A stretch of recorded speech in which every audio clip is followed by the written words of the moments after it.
Good evening, everybody. Hello, hello, hello. Guten Tag. How's everyone feeling tonight? I hope you are feeling all right.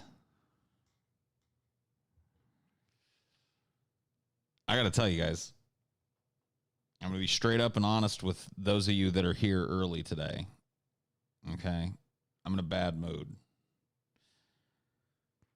I know some of you might say, well, what's the fucking difference between any and normal day? I'm in a I've just been in a shit mood today. And I really got nothing to blame it on. It just is what it is. My mood has been shit. Huh? I feel snippy, snappy, antisocial, angsty, angry, sad, emotionally flat, all at once, all at the same time.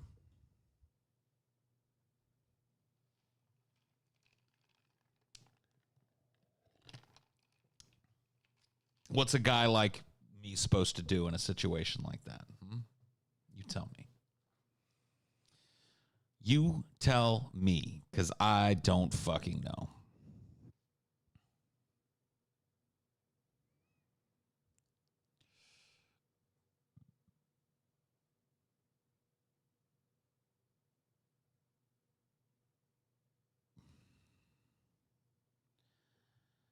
I'd jerk it to relive the sad. Why do you want to relive the sad? Do you want to relieve the sad? You guys like the flag we made last night? Isn't it beautiful? The official flag of Highdeology, complete with Comic Sans font and gorilla and the nukes. I mean, what more could you want? Yeah, we made that last night on a stream that, quite frankly, I don't remember most of.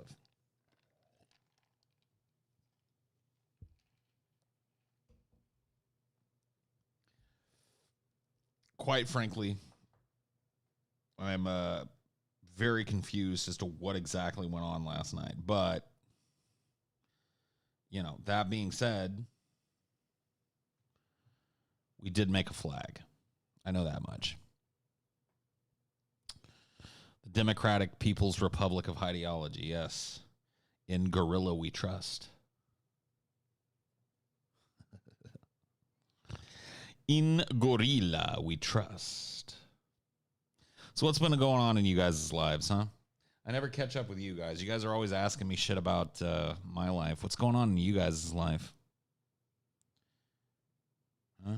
What's been happening? What's new?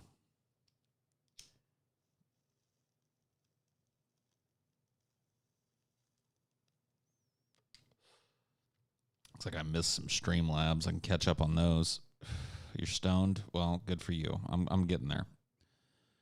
Viewer activity. Yeah. Rip Wilford Brimley. I know, dude. I tweeted Cryobetus on Twitter, which may have been insensitive, but I think I was the first person to make the joke.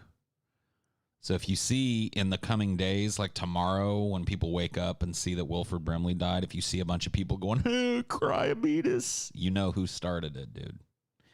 You know who done said it first. Yeah, Wilford Brimley died. He was in his 80s. He was an old guy, but still sad to see him go, man. I noticed you subscribe to Nintendo Capri Sun and Kakoskia, both great OG Let's Players. Do you still watch either of them? I do. I like to go back and watch some of their older stuff. Especially Kakoskia. He's one of my faves, dude. I love watching him play old CRPGs and shit. Pretty dope.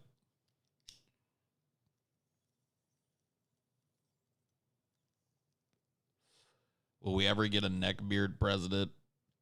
Probably not, man. My Facebook got hacked and some pornographic video was spammed to everybody in my Facebook Messenger. Pretty cool. Damn. Pardon me. That sucks.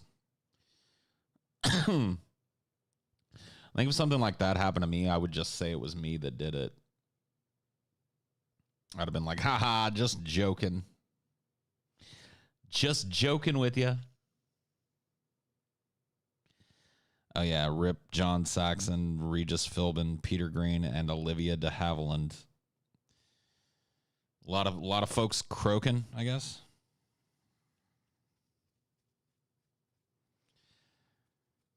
I guess that's what we're supposed to take from this. A lot of people croaking. It is what it is, man. I mean, you start to get numb to people dying as you get older. You know what I mean? Like, it starts to become expected.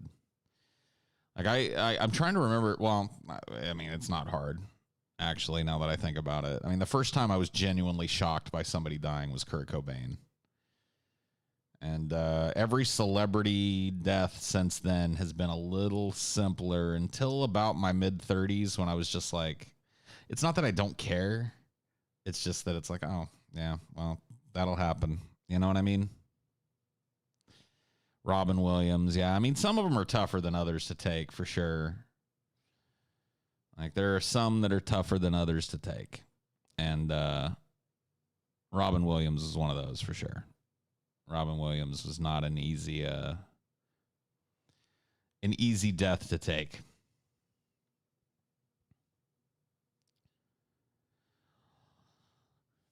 Sign up for Liberty Mutual.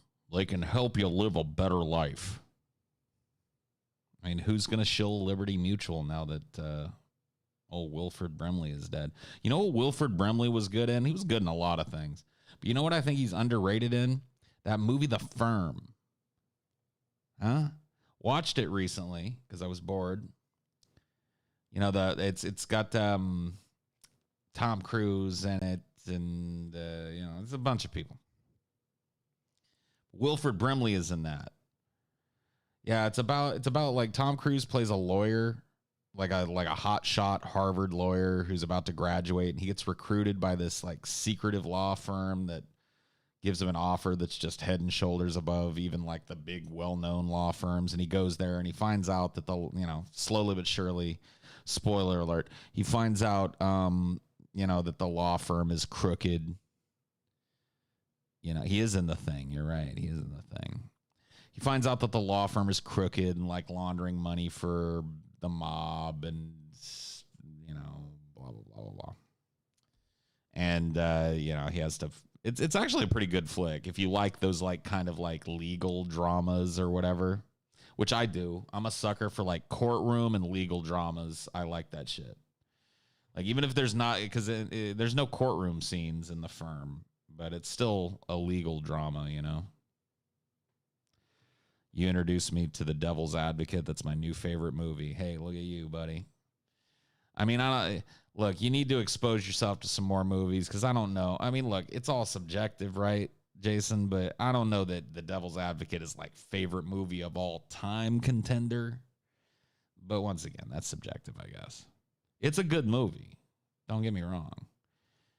But I mean, how hard is it carried by fucking Al Pacino, though? You gotta give it that. Oh, your favorite law movie. Okay. Oh, my bad.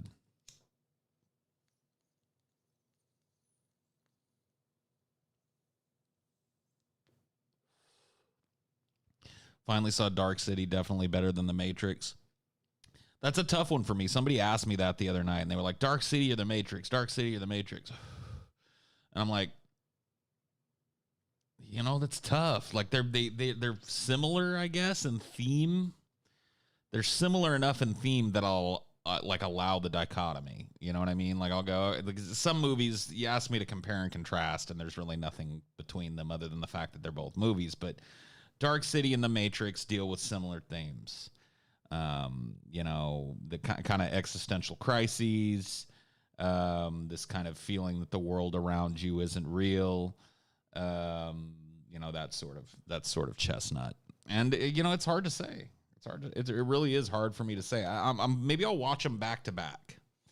I've got a day off tomorrow, and typically I stream on my day off, but maybe because I'm streaming tonight, maybe I'll just do a nice long stream tonight and then not stream tomorrow and actually take the day, because it is, by the way, my 1-year anniversary tomorrow with Amelia. Thank you. Hold on. Do I get...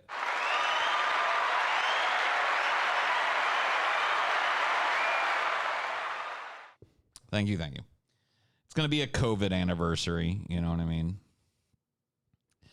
It'll be a COVID-versary. So we're not really going to go do anything. We're going to maybe order some nice food and sit around and get drunk. We're going to pop the bottle on pop the top on some wine that we've got here. Maybe get a little drunk and camp out in front of the TV and watch cheesy movies and cheesy TV shows. And I don't know. You know what I mean? So we'll have a little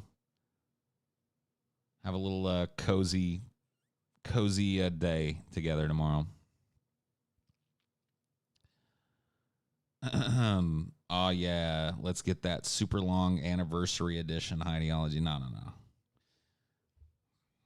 probably will not do a Highdeology tomorrow. If I do a Highdeology tomorrow, it'll probably be way super ultra late at night, and it'll probably be because I can't sleep.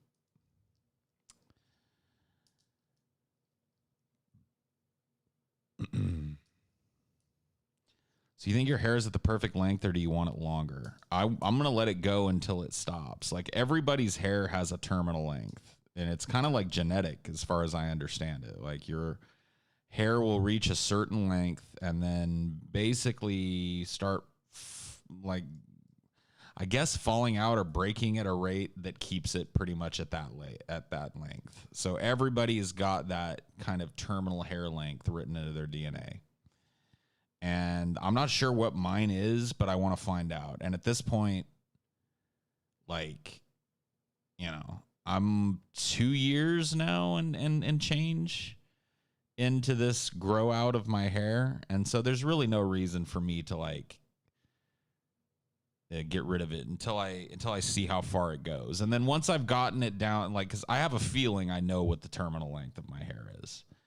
My little sister, when she was young, my mom basically never cut her hair, and she had hair down to her lower back, like right above her butt is where her hair pretty much stopped. That was her hair's terminal length. So I'm thinking I could grow another 6, 8. I mean, look, dude, for it to get to my butt, we're talking 6, 8 more inches of hair. So I don't know, man. But yeah, I got no plans on cutting or trimming it at this point. Car sex, shower sex, or behind the Kmart sex? Dude, yeah, fucking Jason must know my story, the story of the virginity lie that I told to save face when I was a kid. Have I told you guys this story before? My virginity lie that I had to tell. And by the way, the answer to that is, at least for a dude like me, is shower sex. In fact, I think really the shower is the only place, unless I'm dating a munchkin, like a literal munchkin from Munchkin Land. I'm not going to be able to, it's not going to work. You know what I mean? Yeah. Yeah, the backseat tiny car one. Yeah. Okay. So, yeah, I went over it on the virginity episode. That makes sense. Yeah. No, dude, I had a better cover than that, Marshall. Dude, guys used to pull that shit. She goes to a different school. The one I used to hear a lot was, oh, yeah, she goes to school in Fresno, but she lives here in Madera. You wouldn't know her. She goes to Fresno High. She's hot, man. She's fucking hot, man. I've been asking her to get it a Polaroid or whatever, and she's supposed to give me one. But I had a better cover than that, dude. I had a way better cover than that. The girl, okay, so, man, I don't even know how far into this to go. Suffice it to say, I had a couple of friends in high schools that were that were pathological liars. I've talked about this before. I talked about one of them before. The other one I haven't because she has made, like, I still know her and she's made great strides in her life and she is not that person anymore. And so I don't want to, like, you know what I mean? It's not like we're still friends that talk all the time, but I still feel a friendship towards her. And the fact that she actually, like, worked on it, you know what I mean? And got better and stuff, and she doesn't do that type of shit anymore. That's cool. You know what I mean? But yeah, the fake girlfriend. So, like, me and this chick, we were friends. She was dating Rodney from Apple Nasty, right? For the longest time. Like, they started dating, I think, sophomore year. And this shit went down senior year. This shit went down after senior year. So senior graduation had happened. Rodney moved away to Arizona, where I would eventually join him, by the way. This story is weird, man. So the girl that was dating Rodney, they broke up, predictably. Long distance relationships don't work very well. They broke up, right? I was good friends with this chick from before Rodney even knew her. Like, I knew this girl back from, like, grade school days. And we were friends and shit. And they were broken up. And I went to, like, a theater thing with her. At the city college. There was a show playing, and we wanted to, like, a bunch of us were going to go see it. A bunch of theater dorks were going to go see it. So I took her, I went and picked her up, and we went together. On the way back, I don't remember exactly how it happened, like what the conversation was that led up to it, but this was probably the most dangerous thing I've ever done sexually, by the way. She straddled me while I was driving. This was possible because she was under 5 feet tall. She was 4'11", I think. Very tiny person. Straddles me while I'm driving. And I'm like, starts making out with me.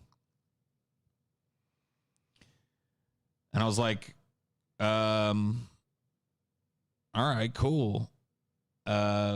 You know, I'm a little, you know, it happened for a little while, and then she was just like, you know, I always wanted to do that or whatever. And I was like, cool. But she's like, yeah, you know, I'm not really, like, I hope it doesn't, like, I'm not really looking to date or anything. And to be honest, I wasn't either. I was still hung up on this Tammy chick. So I was like, yeah, I'm not really looking to date either. That's cool. We can just be friends. And she's like, yeah, that's cool. We can be friends that, like, make out. I was like, cool. I'd never been offered such a relationship before. You say super uncomfortable, but it really wasn't. Like, there was some tension there. Like, I found her attractive. She probably thought I was attractive in some way for some fucking god unknown reason. Back in high school, ooh-wee. You know, there was, like, I know what the tension feels like. I can detect the tension. I've got a tension detector somewhere in there. But we never acted on it because we were, like, friends. Well, anyway, suffice it to say, this went on for a while. With her and I, where, like, we would chill, and it really wasn't weird, and we wouldn't spend the whole time making out. We never fucked. Nothing like that ever happened. We would just suck face and do a little touchy-feely over the clothes, right? This went on for a while, And then one night, I remember pretty distinctly one night, I was talking about, see, this is weird.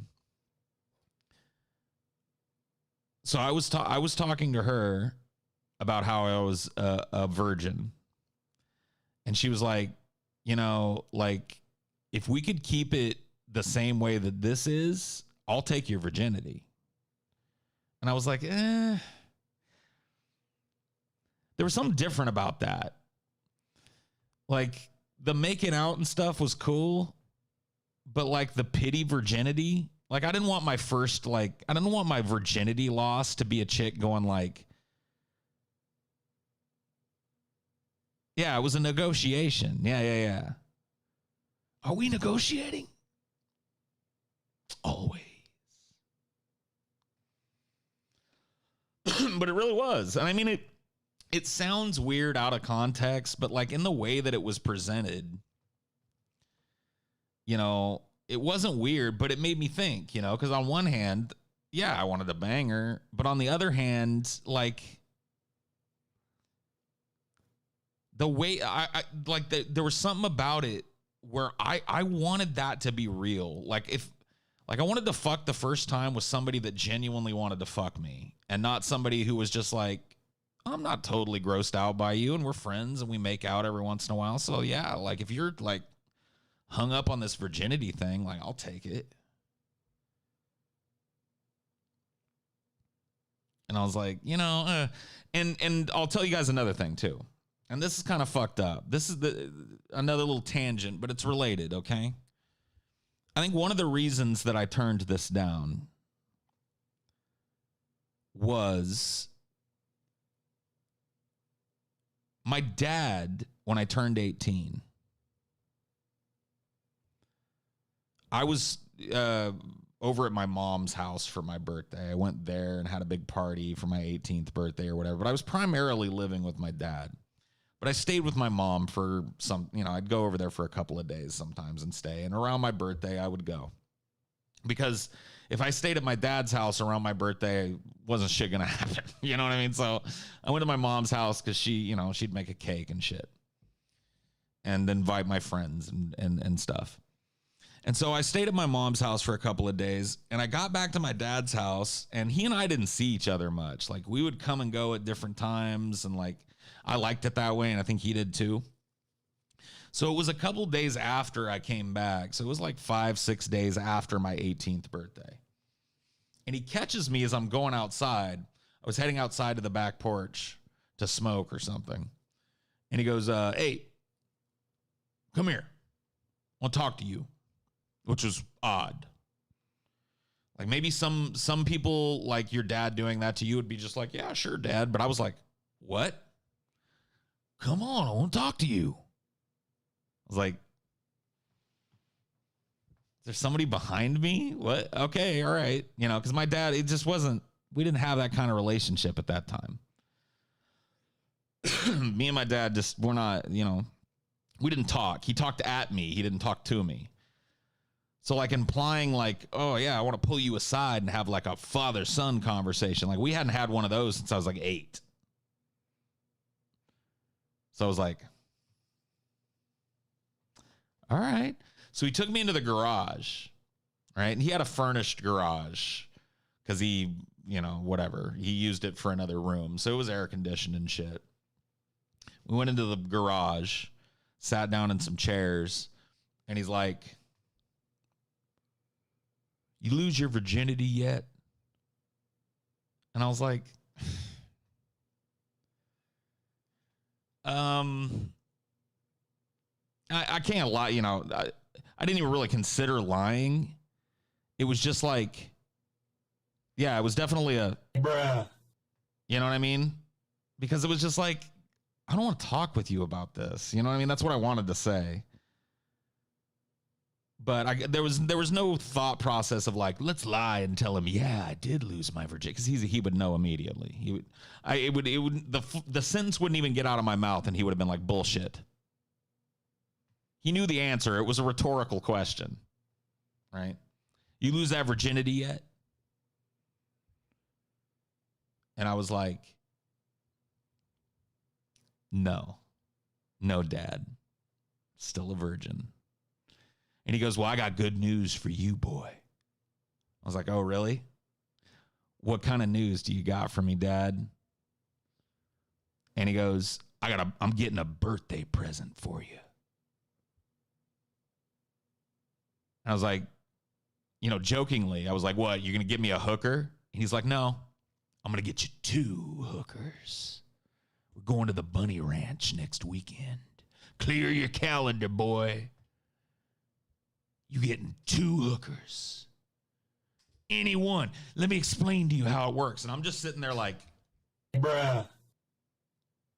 My mind, that's literally all my mind is capable of doing. I just shut down. And he's like, let me tell you how it works. You go in, right? And they ring a bell. Ding-a-ding-a-ding, right? And then all kinds of hot-ass bitches walk in. Every race, every size, you pick. And he said, you're going to go in there. You're going to pick 2. I'm getting you the hot tub package. 2 in a hot tub. That's how you're going to lose your virginity. And so I sat there and I listened to the whole spiel, right?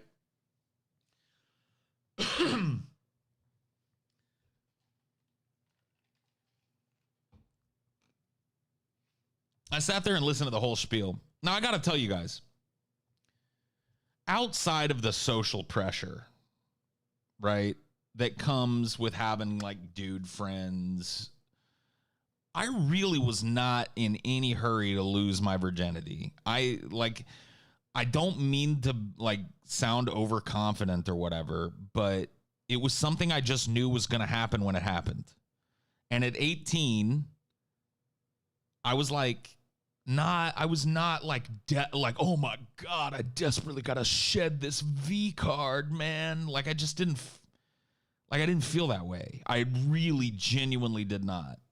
Now, my friends, and we all engaged in it.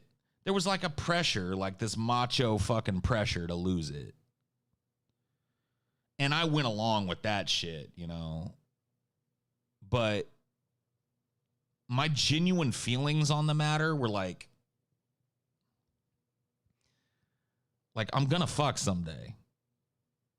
It's a foregone conclusion that I will fuck, and when it happens, doesn't really matter to me. Like if it happens now or happens a year from now, I really don't care. Or 10 years from now, I guess. I mean, I probably wouldn't have wanted to be 10. I wouldn't have wanted to be a 28-year-old virgin, but there's a difference, I'm fucking 18.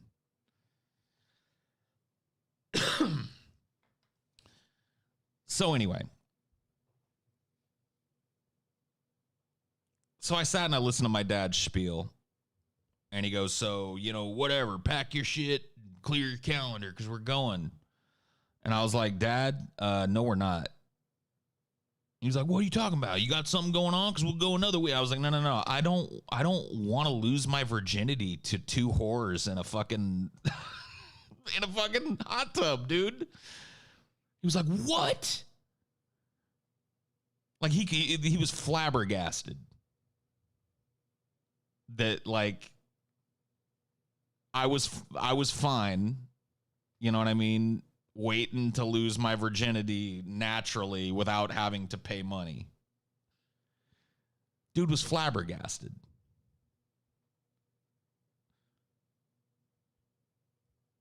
It's like, what? I was like, yeah, dude, that's just not how I want it to go down. Like, number one. Number two, I don't want to go to like a whorehouse with you ever. You understand? Like, if I ever do go to the Bunny Ranch or whatever the fuck, which I'm not going to, by the way, because clearly you've ran through some of the chicks that are there, so I'm not. You fucked that place up for me. I don't want to fuck some hooker that you fucked. But I'm definitely not, we're not going to the, no. Thank you for I appreciate the sentiment, I guess, but I'm fine. I'll do fine on my own. And he was like, whatever then. and just walked off. And that was it. That was that. He wasn't salty about it for long, but he was like momentarily flabbergasted. So anyway, that being said, that had happened prior to this offer from the girl. Now we're tying it back into the original story. So probably mere weeks before this girl gives me this offer, like, I'll take your virginity, if you're like hung up on it, as long as it's like, like we make out because it feels good and shit, and we can be cool and we can just still be friends.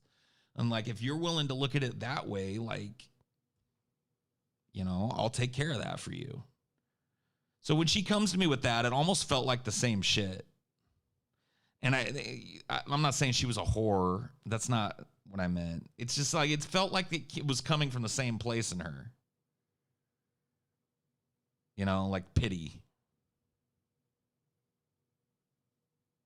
Like a pity place. So I was like, nah, I think it's best we just... But she was fine with it. Like, she wasn't throwing her heart out there. She was offering to have, whatever, like casual sex or whatever with me. And so she goes, oh, well, how about this? How about we just tell everybody that we fucked? Like, let's tell, like, how weirded out would everybody be if they thought like we were dating and fucking and stuff?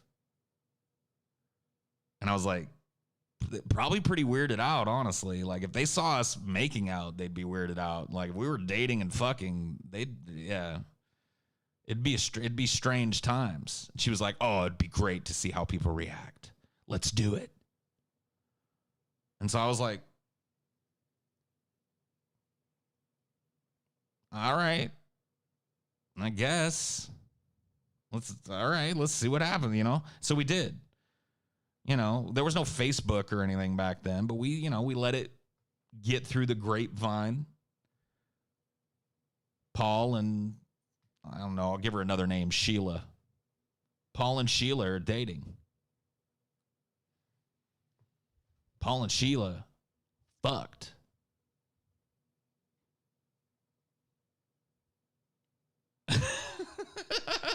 So anyway, that puts me in the position of making up the lie about the back seat, because my friend Waylon actually did get laid right around this same time. And he was, crowing about it.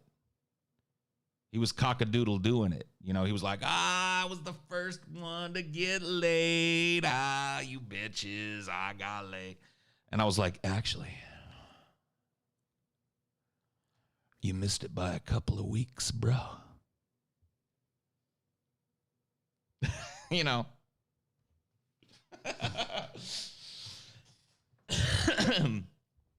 So I concocted this absurd story about how I fucked Sheila in the back seat of my 1981 or 82, I think it was an 82 Ford Tempo. Two-door, by the way. So you can imagine that back seat. While Nine Inch Nails was playing, I had my Nine Inch Nails playing in my car stereo, and that's how it went down. And so what we did is she wanted to fuck, but both our parents were home. So she was like, let's just go find some place that's dark to park. And I ended up pulling in behind, I told him I pulled in behind a grocery store in Madera. I pulled in behind the Save Mart in Madera. Not the Save Mart, the fucking, what's the one that's on the other side of town? Is that the Save Mart? Whatever, it doesn't matter. I pulled in behind, the fucking, yeah, I pulled in behind a grocery store and kind of parked back there in the dark underneath, a tree back there where all the employees park, and we fucked back there. And that was total bullshit. Complete and total bullshit. Pack and Save. Oh, yeah, Pack and Save. That's the one. Yeah, it was behind the Pack and Save. So I told him I parked behind the Pack and Save. and fucked her back there. Their reaction, incredulity, as one might expect. They were like, why didn't you tell us about it a couple of weeks ago? And I was like, man, it's not like something worth bragging about or whatever. It's just like I slayed a little poontang, you know what I mean? Like, I'm not going to go sing it from the mountaintops, you know what I mean? Like, I'm telling you guys now because it came up. Or whatever. What if the 18-year-old Paul version of that?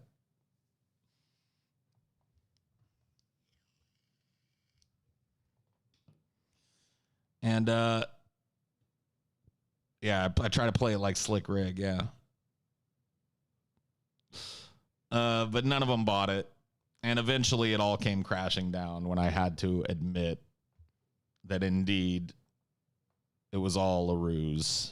Because Rodney caught wind of it in Arizona and got mad, and so we had to tell him it was all a ruse,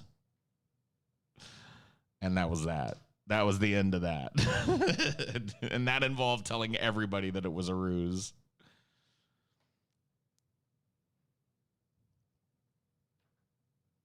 I'm ruthless. I don't know about that, dude. I don't know about that. That was your Achilles heel. I mean, yeah. But as it happens, I didn't have to wait long because lo and behold, before I turned 19, the Pussy Fairy visited me. I know, isn't it shocking?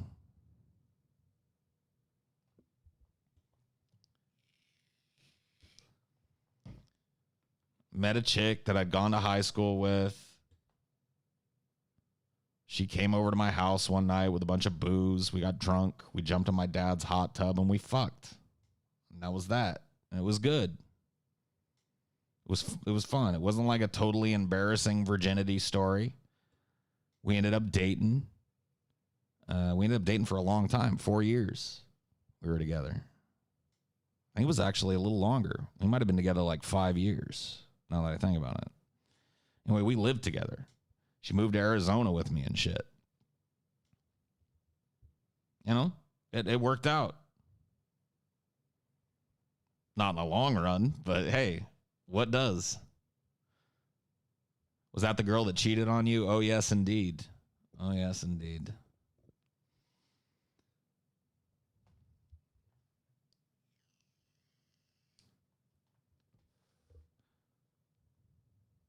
I didn't get laid till 24, so it's nothing to be ashamed of. It is what it is, dude. So your first time was the hot tub? I didn't come in the hot tub, so I don't know if you count that. It wasn't going to happen. Like, the hot tub was nice to fool around in, and technically, my first penetration happened there. But we moved it to my bed, and then that's where the act was brought to fruition. So I don't know if you would say I don't know when you count the moment. When is the moment of virginity lost? At first penetration or first orgasm? I don't know. I don't know how to work that out.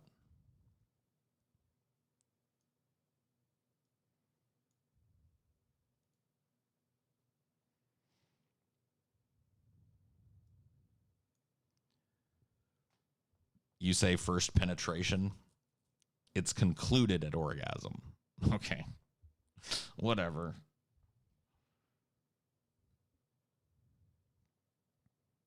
So then I lost my virginity in the hot tub then. I guess that's cooler than my bed.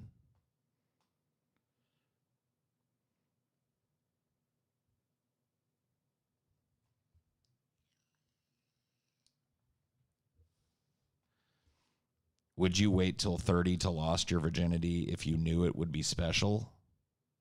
It wasn't even really about it being special. Like, here's how I thought about it, honestly. Honestly, this was my thought process about it, and this is my thought process to this day. It was like an endless, unbroken chain of men in my line have fucked. If that wasn't true, I wouldn't be here. The vast majority of those men did not need to go to a whorehouse to conceive. They found women, they got married, or they dated, and they fucked. This will happen to me. The odds are on my side. An unbroken chain of men proves it. You know, that was my thinking about it, you know? Like, it'll happen when it happens. And sure enough, it happened.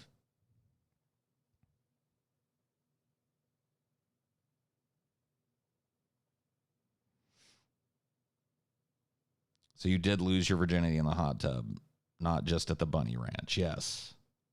Yeah, that's a good point. I've never made that connection before. That's a good point. Yeah. It ended up being in a hot tub anyway, so fuck you, Dad.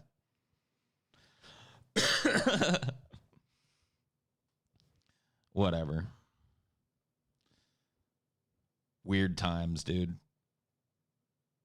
Why wasn't my dad cool like yours, dude? Whatever. I mean, maybe for you that would have been cool. For me, that was ultra not cool. I felt like deeply, deeply insulted by his insinuation that he needed to purchase me my first piece of ass. You know what I mean? I was like, I'm fucking 18. Like, I'm not even that old. Like, if I was fucking 30 or something, yeah, I could see you coming to me with this. But I fucking turned 18 5 days ago. It's like, I'm cool.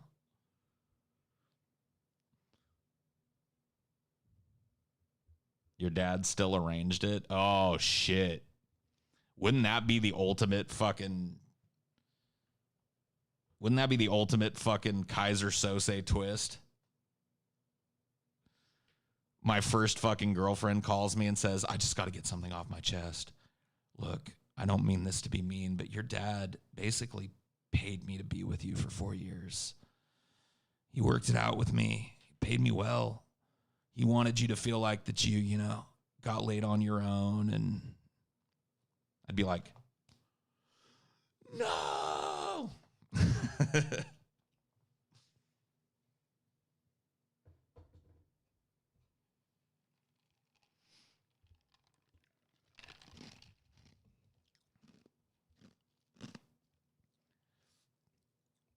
How did your dad lost his virginity?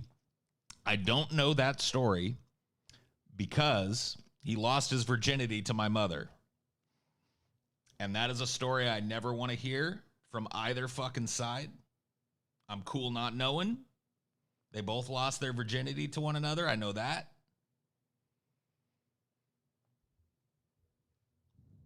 I don't want to know it. I don't want to know it. I don't want to know. I'm fine going to my grave with that remaining a total fucking secret.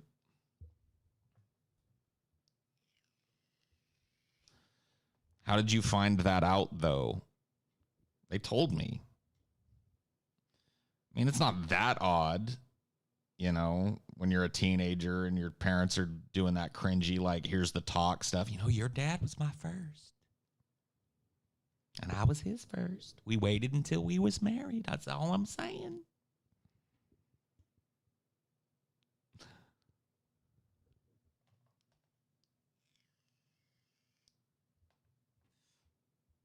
I do know that. I know my conception story. See, that's fucked up. But I think that's a little more relevant. I was not conceived during the virginity loss. I was conceived 7 years into their marriage. And I know my conception story. And they did not lie to me, because trust me, it is not a glamorous story. It was hot. I was conceived in the summertime. It was a hot day. My parents had a shitty little house they were renting, and it had one AC vent, and it blew in a hallway. And they were laying in the hallway underneath the AC vent and fucked. Dad put on a condom. Condom broke. 9 months later, on April Fool's Day, the punchline of the joke was delivered.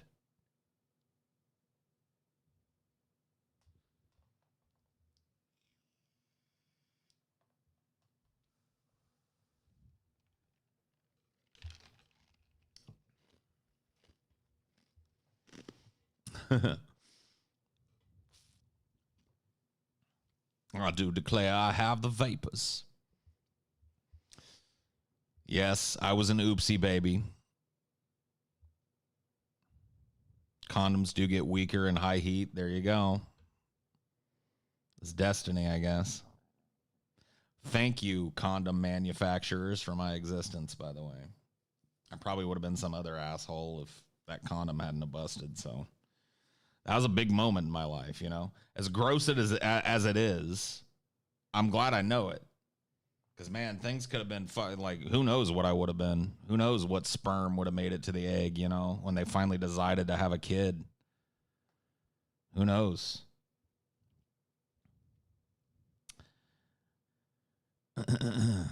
Let's see. I have some super chats that I've missed. Would you rather be chest bursted or have your spine ripped out by what? What? Have your spine ripped out by an alien. Spine ripped out, because I'd be dead almost instantly. Like your spinal cord gets severed, you're fucking you're done. You know what I mean? So yeah, that'd be way quicker than like having an alien fetus gestate in my chest and then burst out while I scream. Like, fuck that shit. Happy anniversary, Paul. Have a wonderful day tomorrow. Thank you.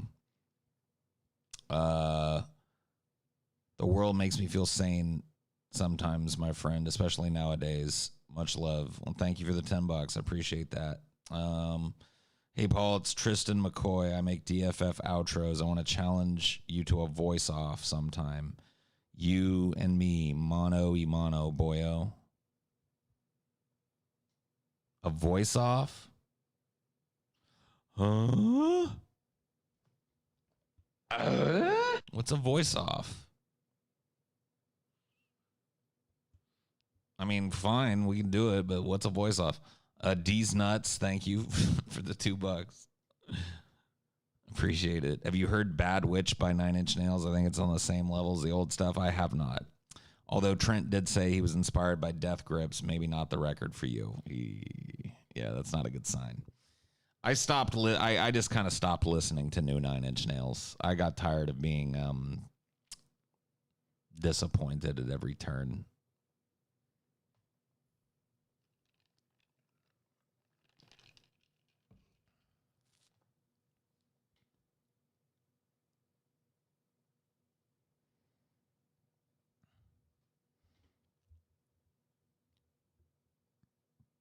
A voice off is kind of like a reach around. Oh, well, shit.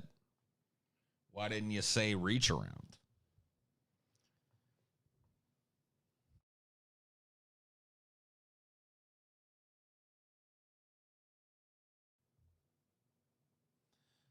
Oh, whoever does the best Mind of Minolta voice. Yeah. Yeah, dude. That'd be a gauntlet, because I have a pretty good Mind of Minolta.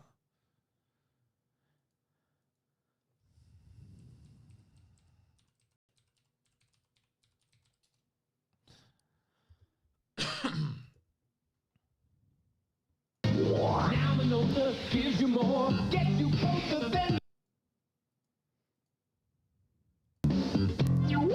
Freedom cameras, only from the mind of Minolta.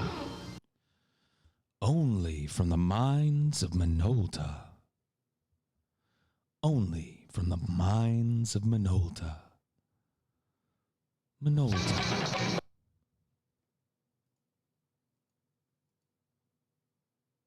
Minolta.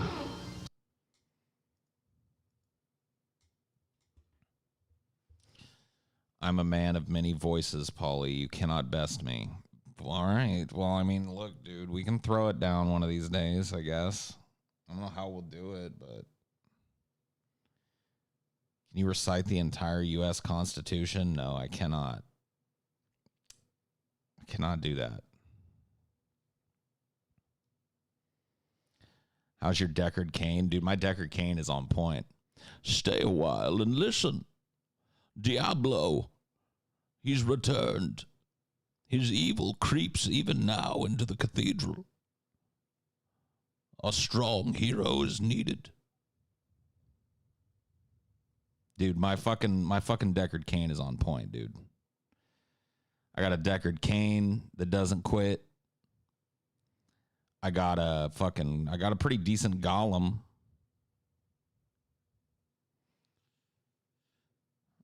Robert Fancy Pants Motorcycle McGee with the Argentinian peso says, and then a skeleton popped out.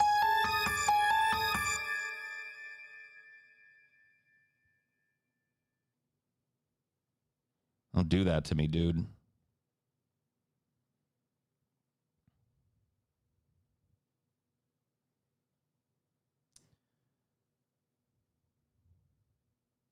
My Yoda is pretty fucking average, I think. Strong you are in the Force. Anger leads to hate. Hate leads to suffering. Do or do not. There is no try.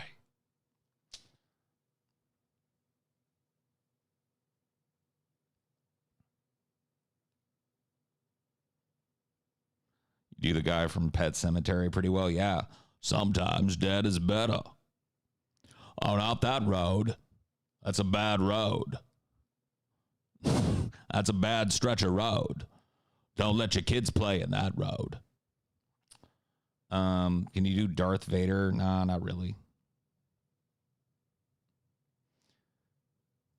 I can't really do any other Beavis and Butthead characters other than Beavis and Butthead. I have a I think better than average Butthead and a slightly better than average Beavis.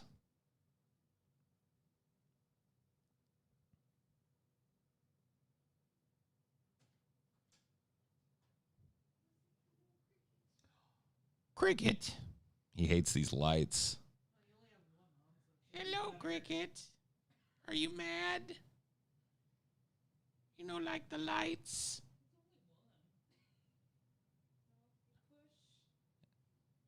Why you don't like the spotlight? You don't want it.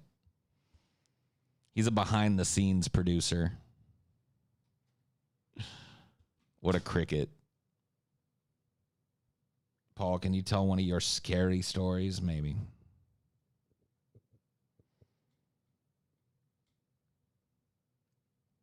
Can you do Mickey Mouse? Scotty does it pretty well. Yeah, I got a pretty dope Mickey. It's pretty loud though.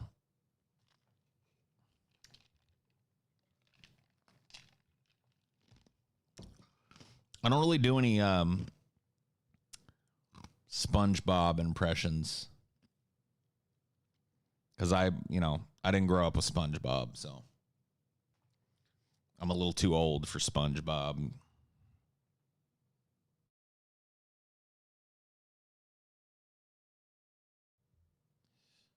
Paul, how do I get back into reading after high school sucked the fun out of it? I mean, I don't know. Like if high school sucked the fun out of it for you, it's probably because you were being forced to read things that didn't seem interesting to you. So find something that's interesting to you. What are you into? What sounds like a good book? Pick a genre and then look at some of the best books in that genre and go from there, pick one.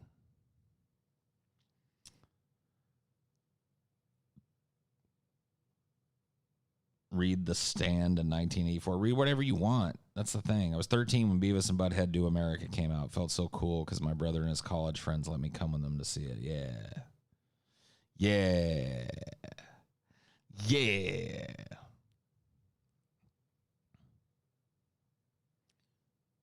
It was your best Dr. Segmento and it was Gimlek, the D&D bad guy. I'm not doing I'm saving some of my voices because I don't want to give up on my good voices because I have to do a voice off. You guys want me to run through like every voice I've got. I got to keep some secrets. I got to have some hip pocket voices if I'm going to have a voice off. Do every voice. Do all the voices.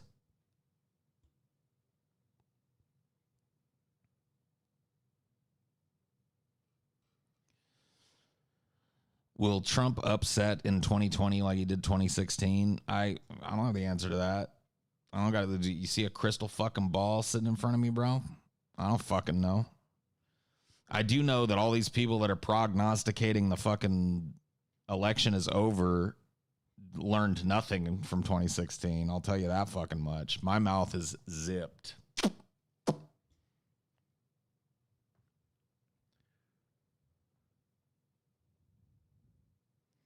Hi, Paul. Don't catch these often, but love the vids. Thank you. I mean, can we still keep trusting TJ? Really? Really? Do you agree that a desperate Trump is a dangerous Trump? I mean, I think any man that's desperate can be dangerous. Any person. So, I mean, I don't think Trump's any different other than the fact that he's the leader of the free world. But, you know, hey, that's our bad, not his. I live in Texas, and I can't wait to see what happens. It's going to be a fucking shit show. No matter what happens, it's going to be a fucking shit show. 2020 is the year of the fucking shit show. I'm telling you, man, this year has been horrifying. Horrifying. So this fucking presidential election is going to be unlike anything that we've ever seen. It is going to be literal A++ entertainment. It's going to be fucking nuts. Oh, shit, man. Something to look forward to, I guess.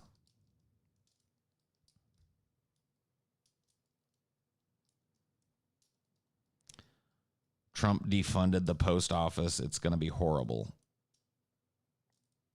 I mean, it's whether he had done that or not, it's still going to be a shit show. But yeah, you're right. It's going to be fucking crazy. I filtered all the Highdeology vids by popularity. You have one stream with 200,000 views of some random stream too. Yeah. Yeah, every once in a while, like one of my views gets like broken. Like I think it was probably like after I went on a show or something, more than likely. Or I was fucking on somebody that was really popular at the time and it blew up because of that.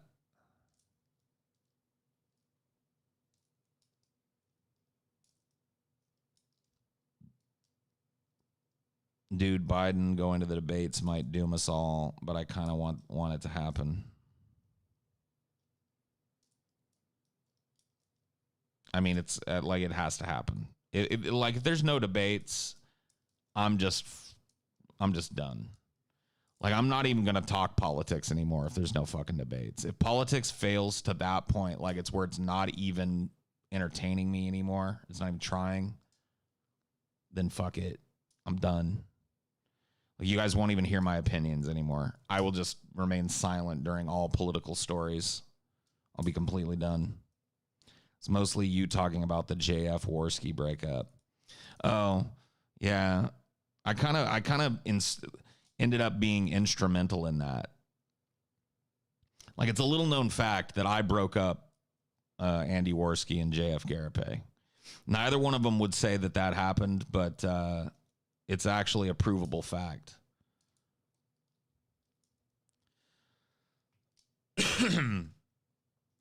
I went on this fucking morning show with a couple of dorks, Tonka Saw and some other dork, and had Andy Worski on there, and I chastised him for letting JF run his show.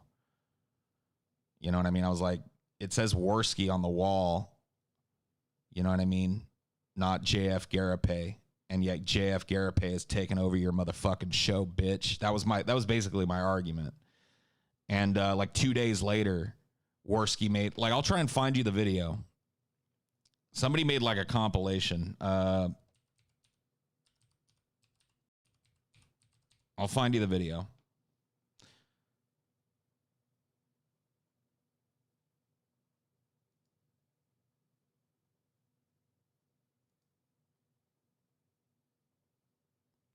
Here it is. It was more about content and meaning. No, hold on. You guys ready for this? Here's your absolute proof that it was indeed me that broke up Andy Worski. And you guys have me to thank because neither of those people are worth shit anymore. They're not around. You're welcome, by the way. I'm the dream killer, dude. It just, I'm not bragging. It just went down that way. And here's your proof.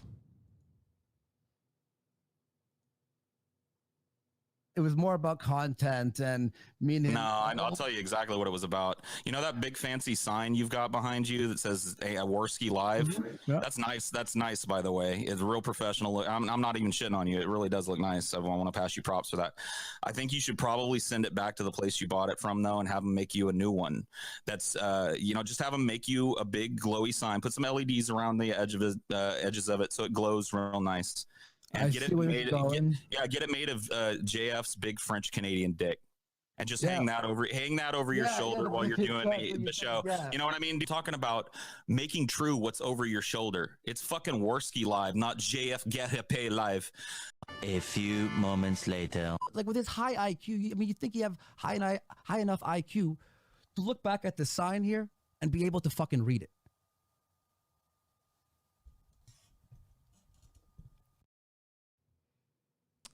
I rest my case.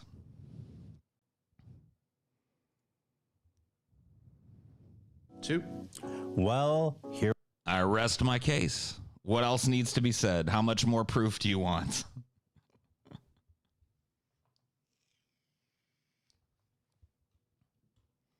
I've watched, dude, trust me, I watched Worski's whole flame out. I was very interested in Worski's flame out. So I watched the whole Stay Back saga. I watched the weird streaming shit. No, I know I really did it. Yeah. So I ended Milo Yiannopoulos and JF and Andy Worski as well. Both of those, all of those people are no longer popular people because of me. Not bragging, just telling the truth.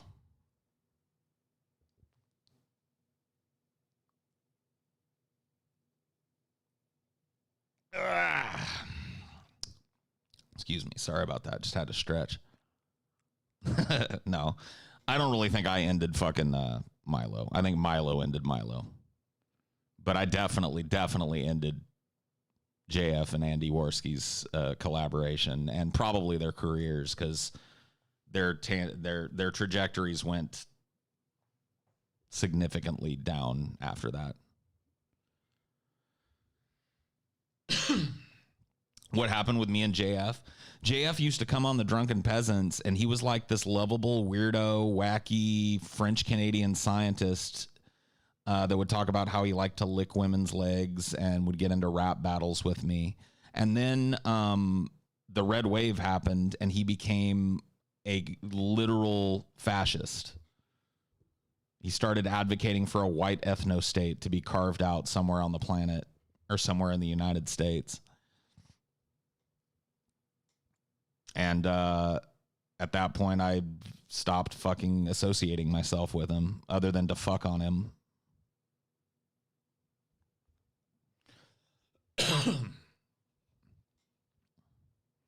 And I dumped him.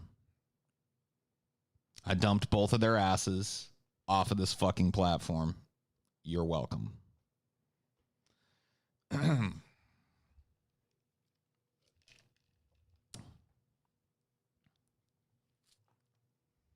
I know. Never got credit for it, by the way, either. Other than that little fucking meme video that somebody made showing the proof. I'm never credited in that. My name is never even invoked when people recount the Worski JF drama.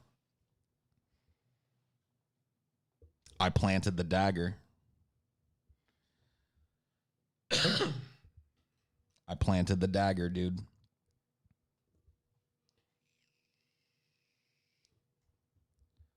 Talk about the Worski Baked Alaska thing.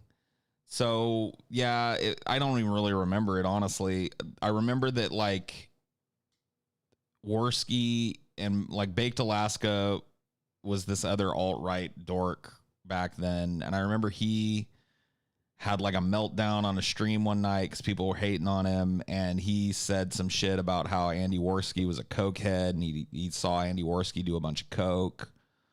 And then Andy Worski came back at him and was like, yeah, well, you want me to tell people who helped me get that Coke baked? You know, so they were basically like narking on each other on YouTube.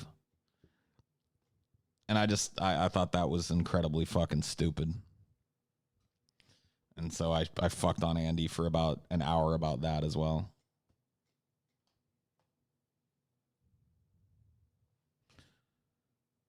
After that Tonka Saw fight thing, Worski was so positioned for a good comeback, but he wasted the opportunity. It was over. Yeah, it was over, dude. He couldn't do it alone. Like, he needed to be carried, and JF was doing the heavy lifting on his show. And I knew that was his weak point at the time, too, because he was getting... Like, I wasn't the first one to point it out. I'm not going to lie to you and tell you guys I was the first one to make that argument. But I was the first one to really drag it out in public and make him address it on a stream. Like, a lot of the community was like, man, why is JF running fucking Worski's show? Blah, blah, blah, blah. You know what I mean? And I just brought it to the forefront. I just put it in his face in a way that he couldn't ignore and made him respond to it. And his response to it was to take my advice 2 days later and end his relationship with JF. Wee. Whose genius idea was it to make Failure a host? He's the most boring person. I don't. Failure was the other dork that was. Yeah, I don't even know if he talked. Like, I remember Tonka Saw being there, but I don't even think that.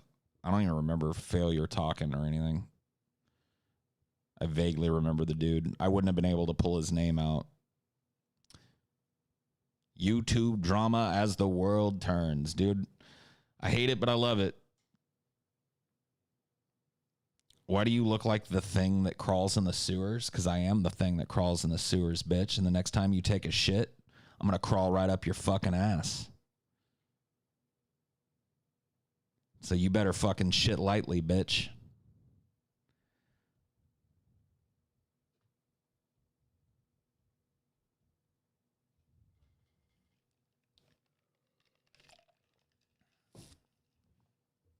You better shit outside.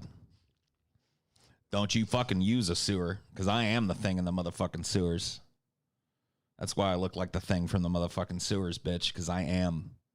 I'm that thing that your parents told you didn't exist that lives down in the fucking sewers, and the next time you shit, that ass is mine, bitch.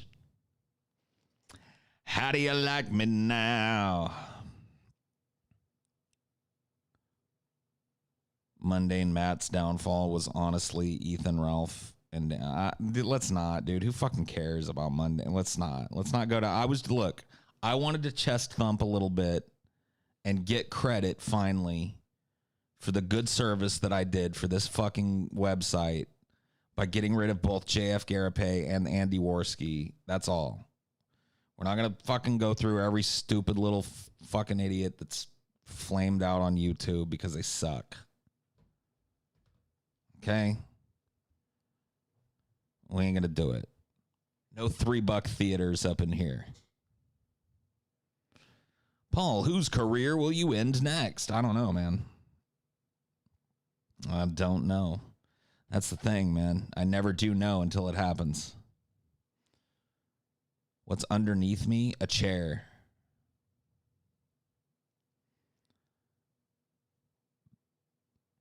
I remember it was the anthology movie, kind of like Creepshow.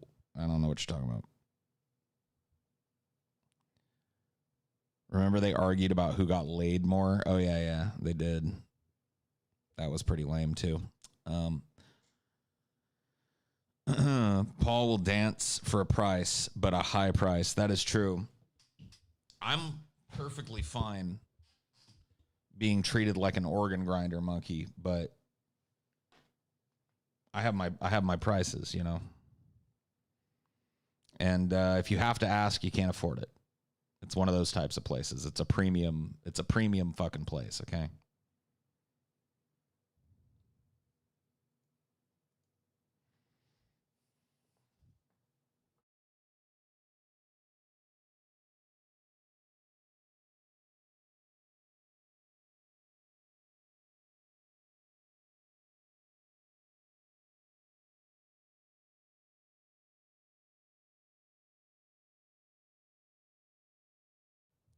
I mean, Michael Jordan's career is already over, Ricklin.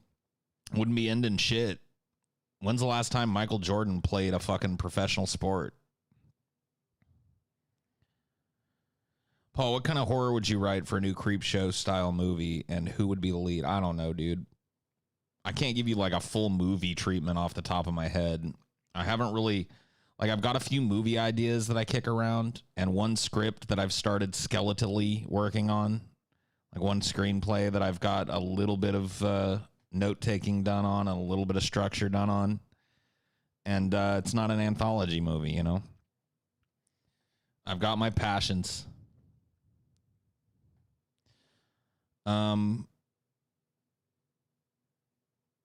Sorry, I'm drunk.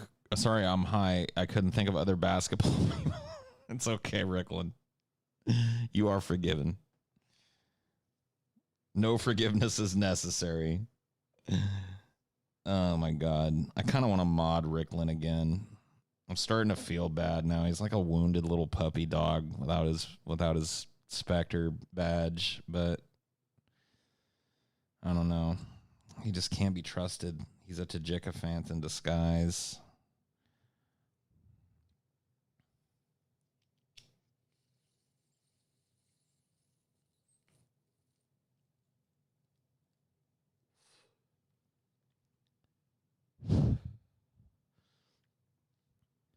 He was tired.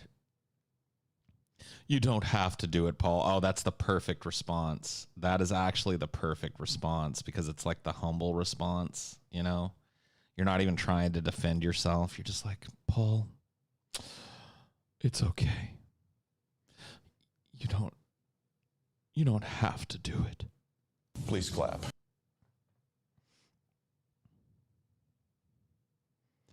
Really wish you would have ended Sargon's career too. I mean, I think I probably would have if I'd have been allowed off the chain during that Sargon interview, but I was under the gun, man. I've told you guys that story. The weirdest episode of The Drunken Peasants that I ever did, the Sargon of Akkad interview, where I found out an hour before that it was just going to be me and Ben, and that I had a list of questions that I was allowed to ask, and that Ben was going to signal me when I needed to move on. Oy. Yeah, I think if I was allowed off the chain, Sargon's like that was a dark turn of events. Because yeah, if I would have been absolutely especially in that situation, like where there's nobody else there to stop me, really, I have a feeling that things might have gone a little differently for Carl Benjamin. But Razor Fist needs to go. I gotta be honest with you, dude. Despite the fact that he's a fucking idiot, I kind of like Razor Fist. Like deep down in my black little cynical heart, I kind of like Razor Fist, dude. Like I don't know. He's so hateable that he's likable to me. You know what I mean?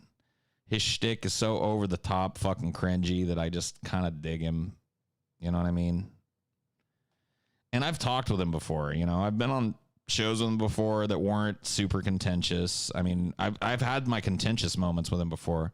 I fucked him up on like gun control early on, and like before I was even like an actual drunken peasant.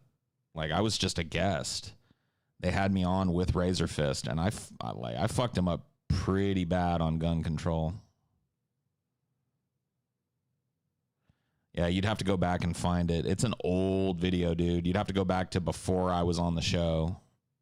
But during that like 6 or 8 months where I was a frequent guest. Nah, dude, don't do that to him. He's not just sticks Hex and Hammer with a shirt on, dude. Come on. Don't cut him that low. Like I said, dude, he's a turd. He's got bad takes on a lot of shit, but he's got like a modicum more self-awareness than Styx does.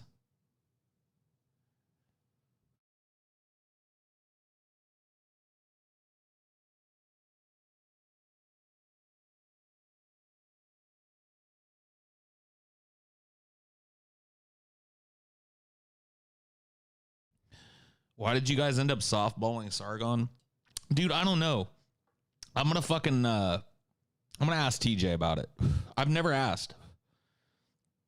my life at that time was such a fucking whirlwind that like it was just a weird occurrence, you know, that kind of blew over. And I only think about it when it gets brought up in here. And I never remember to ask TJ about it. But I was literally press ganged into softballing that fucking Carl Benjamin interview. Like if they'd have put me in that seat with him on the show, it would have been like, number one, I would have immediately been a pariah because he was hugely popular at the time. But later on, people would look back and go like, oh man, yeah, that was a good performance. Like that, at the very least, that would have happened. Guaranteed.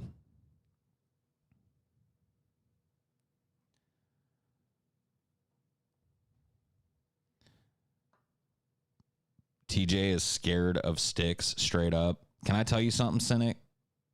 I know TJ, like in real life. I've spent years and years being both his close personal friend and his coworker and co-collaborator and co-performer. Sticks Hexenhammer is about as worrisome as a cloudy day in the world of TJ Kirk. Can I just... and I'm being dead fucking honest with you. Sticks is about as worrisome as a fucking cloudy day in TJ's world. Like there, I gotta be dead. There's not an ounce of anything that even fucking approaches fear from TJ towards Sticks. Paul, why is your favorite Jewish YouTuber name banned on this chat? What? Why is my favorite Jewish YouTuber name banned on this chat? I have no fucking clue what you're talking about, dude. Shapiro? Yeah, it's not banned. Look, he just said it. Barry Goldstein. Jacob Rosenthal.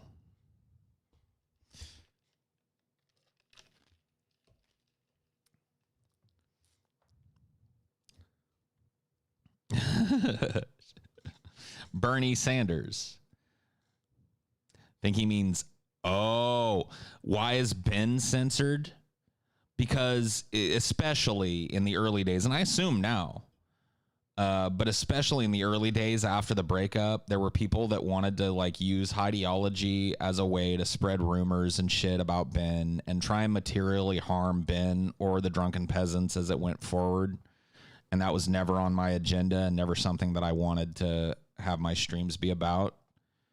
And so I banned his name because every mention of his name was always like, Ben did this. It was always some accusation or some fucking speculation about this, that, or the other thing. And, you know, they were looking to fucking stir up drama in my chat or get me to talk about some shit that I wasn't going to talk about. So I banned his fucking name. Same happened on his channel and DP. I'm sure it did. You know, it was a very contentious kind of like, no, it's not censored for you because you have a wrench. Nothing's censored for you. You can say whatever the fuck you want. That's another benefit of Specterhood is like you're not bound by top chat. Like I see you no matter what chat I'm on, and you can cuss and say whatever the fuck you want to your heart's delight. It's absolutely true. Yeah, you guys are not beholden to any of my, yeah, there you go. There you go. Look at them.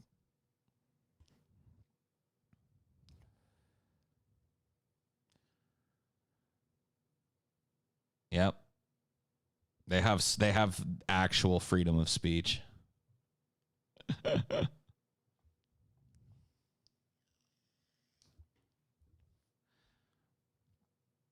Yep, they hold the power of the bathroom potty words. They do. They can use them, and you plebs cannot. And that's just the way it has to be, because you plebs can't be trusted. Look, 99% of the people, well, yeah, you are on a tight leash. I was just going to say, 99% of the people that have a wrench next to their name are people that I trust pretty implicitly. So, you know what I mean? You plebs, I don't trust you. I don't know what you're going to do. I turn this thing off of top chat and go to all chat right now. It's probably a fucking nightmare in there. No, you're just lesser. You know, in order for there to be proles, there has to be a bourgeoisie.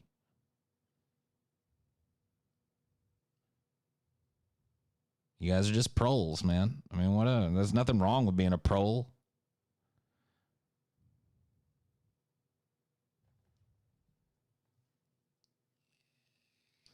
What is a top chat? So YouTube defaults to what it calls top chat, where it filters out a lot of spam and multiple messages and things that it deems inappropriate. I can switch it here to live chat. It won't switch for you guys. It switches for me. It doesn't change very much now because people are so fucking used to me just using top chat. But yeah. Oh yeah, dude. With great power comes great responsibility. You know, I coined that, by the way. It's another thing that I never get credit for. I coined that.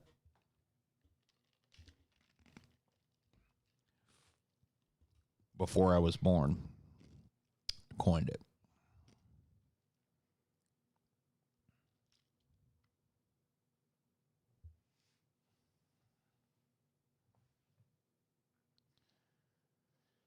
I haven't timed anyone out yet. I'm waiting for the perfect moment. I want it to be special.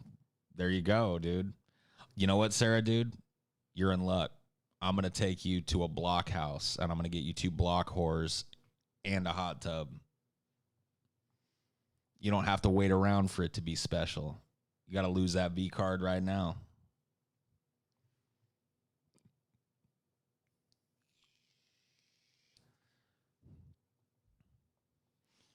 And that's the thing, dude. Like, it wasn't out of any, like, I didn't have any, like, illusions of specialness about losing my virginity. And there was really nothing special about my virginity loss.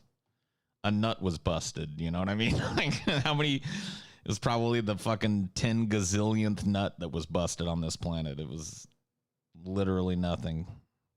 It was a statistical nothing.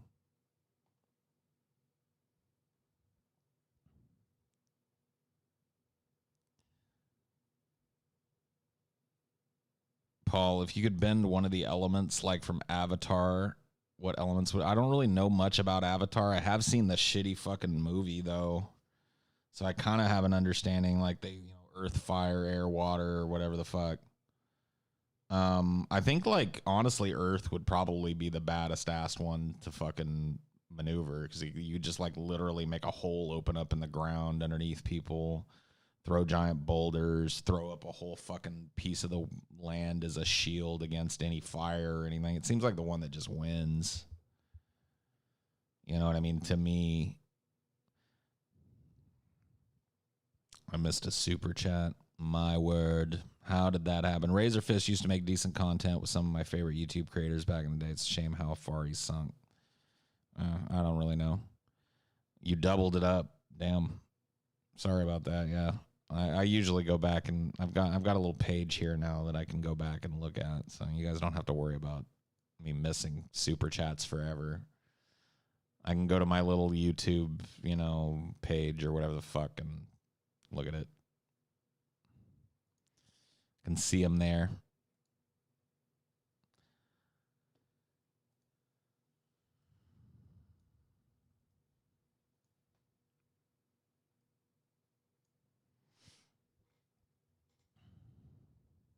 Blood bending. Paul looks good at stomping for his earth bending. Yeah. Still keep in touch with Penmuck? Yeah, dude. I was on a show. When did I go on the Morning Wood? Like 2 weeks ago or something. Chilled with him. So yeah, we don't talk every day or nothing, but Penmuck's my homie. Paul's ego: father to a murdered son, husband to a murdered wife. I will have my vengeance in this life or the next.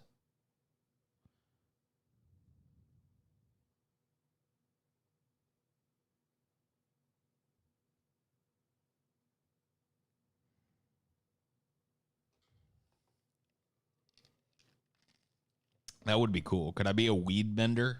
Is there such a thing in the show? There needs to be if there's not. A weed bender, dude. I have the ability to sniff out, find, and psychically roll any weed that I find into a joint and bring it to me.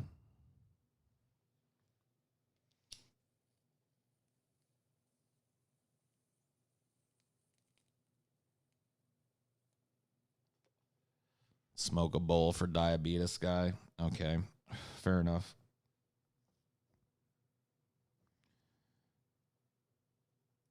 Let me see about packing a little something for Wilford Brimley.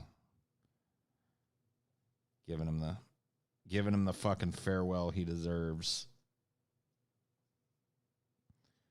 Poor Wilford Brimley. Taken too soon.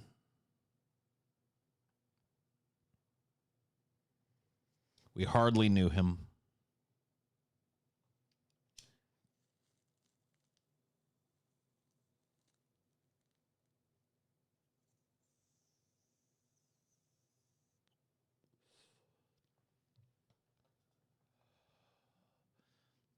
Paul, do you ever watch Red Letter Media? Yes. Every once in a while I watch some Red Letter Media stuff, but not often. Excuse me. What happened to Tommy from the Bronx? Nothing. He was at our meetup. He's still around. I follow him on Twitter. He still tweets. He's still around. He's still kicking. He's still doing it. Paul, are you one of those guys who gets so high, bro? Whoa, or are you not quite as enchanted by the mere presence of weed? Dude, I've been smoking since I was fucking 14 years old. What do you think the answer to that question is? I've been smoking this entire stream. What do you think the answer to that question is? Do you think you might be able to answer that question for yourself? I started this stream high, and I've continued to get high throughout the stream. I should answer your question. Can you have nachos on your diet, or is that cheating? I can have nachos, like, if I wanted them. Like, my diet is not about cutting out, like, shit that I like to eat. It's about portion control, and that's how I've always lost weight. It's always worked for me. And so I just, I make sure that I don't eat a bunch of shit real late at night. I make sure that the portions when I sit down and have something for breakfast or for lunch or for dinner are reasonable. I'm trying to, like, incorporate more salads and vegetables into my shit. So yeah, that's it. That's that. That's the plan.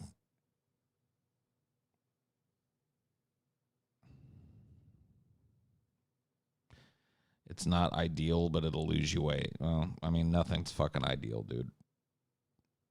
It'll be just fine. Calories in, calories out. Yeah. I just ordered some yoga mats.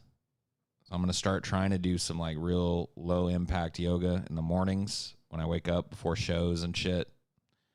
Get the blood flowing, get a little bit of exercise and shit in. I'm pretty hampered by both how fat I am and just how fucked up my back and joints and shit are from years and years and years of being obese. So I got to be careful at first. So I'm going to start doing some stretching and some yoga poses and stuff that are, like, pretty simple. Stabbing yourself in the groin would be a better thing to do than to give Trump another term. Okay, well, stab yourself in the groin then, bitch. Would it be considered a mental illness to pine after a person for a stint of time? I tend to go through bouts where I can't imagine not being in a relationship with someone, basically simping, but only in my mind. I mean, I don't think it's a mental illness. I just think people are different. Like, here's the thing. I have always been in a relationship. The amount of time that I've been single from 16 to 40 is very low. Part of that is because I was raised in an alcoholic household. Alcoholic households are incredibly codependent. So I'm kind of a codependent person. Well, I'm not kind of a codependent person. I'm a codependent person. I know that this is not a good thing, but at least I understand it. At least I know what I am. So I'm a codependent person. And on top of that, I'm also a person that requires outside perspective to like keep me grounded. If left alone and to my own devices, I might end up in a place that's very, very bad mentally. I might end up with some crazy delusions. I might end up, it's just having another person around to keep me grounded is something that is very important in my life.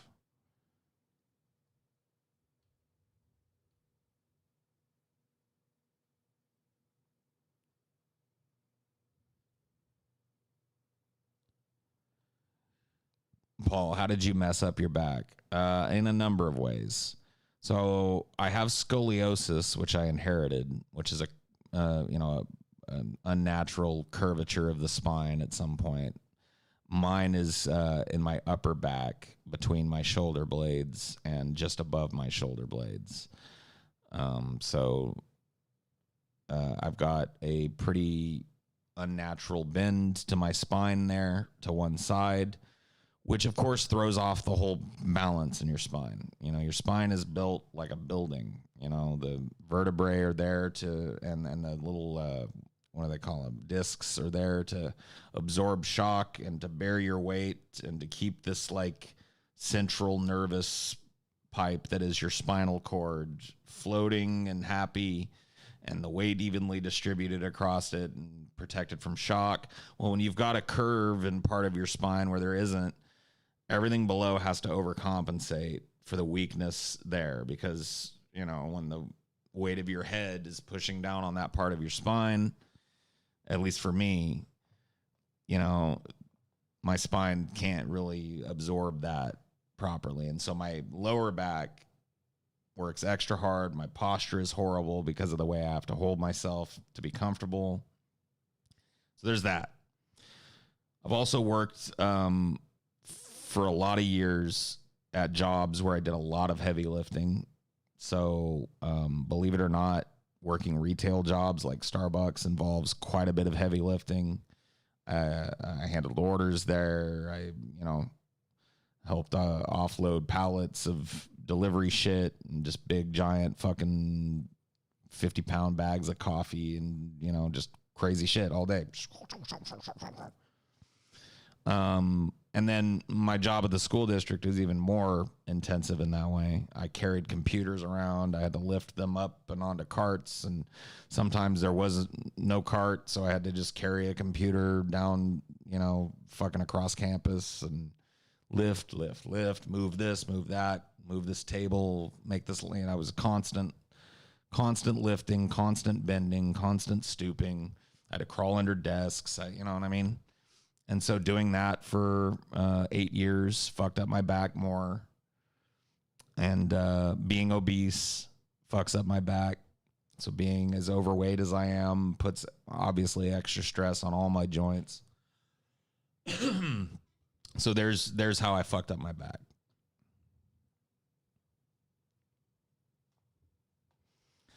These are the big early 2000s computers. Yeah, mostly I worked in a Mac district, and right when I got hired, they were rolling out eMacs. I don't know if you guys know what those are. I can try and find a picture of one.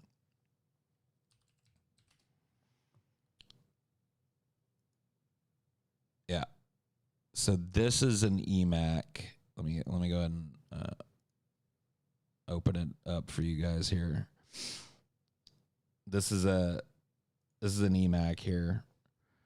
And it is as hard. Now, I want you to ask yourselves a question, okay?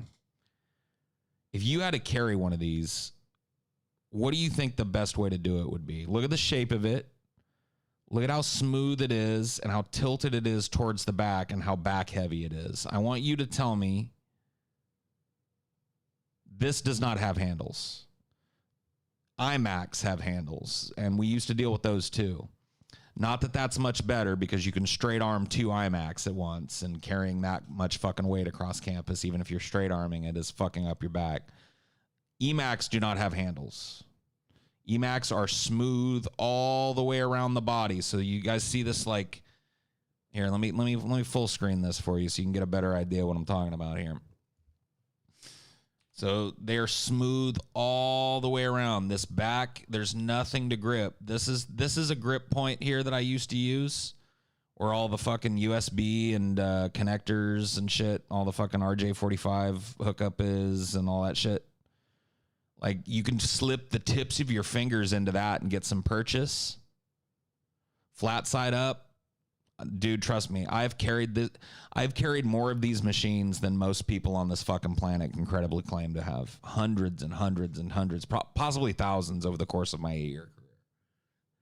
You know, especially if you let me count the same machine twice. Like, if I moved that machine into a room and then moved it again, I've definitely moved thousands of these. And let me tell you, there is no way to carry them. You literally have to hold it like a pregnant belly. Yeah, that's probably the easiest. You grab it up underneath the bulge down here, put this flat part against your stomach, and waddle with it. That's basically the safest and easiest way to carry one of these. Oh yeah, I've dropped these.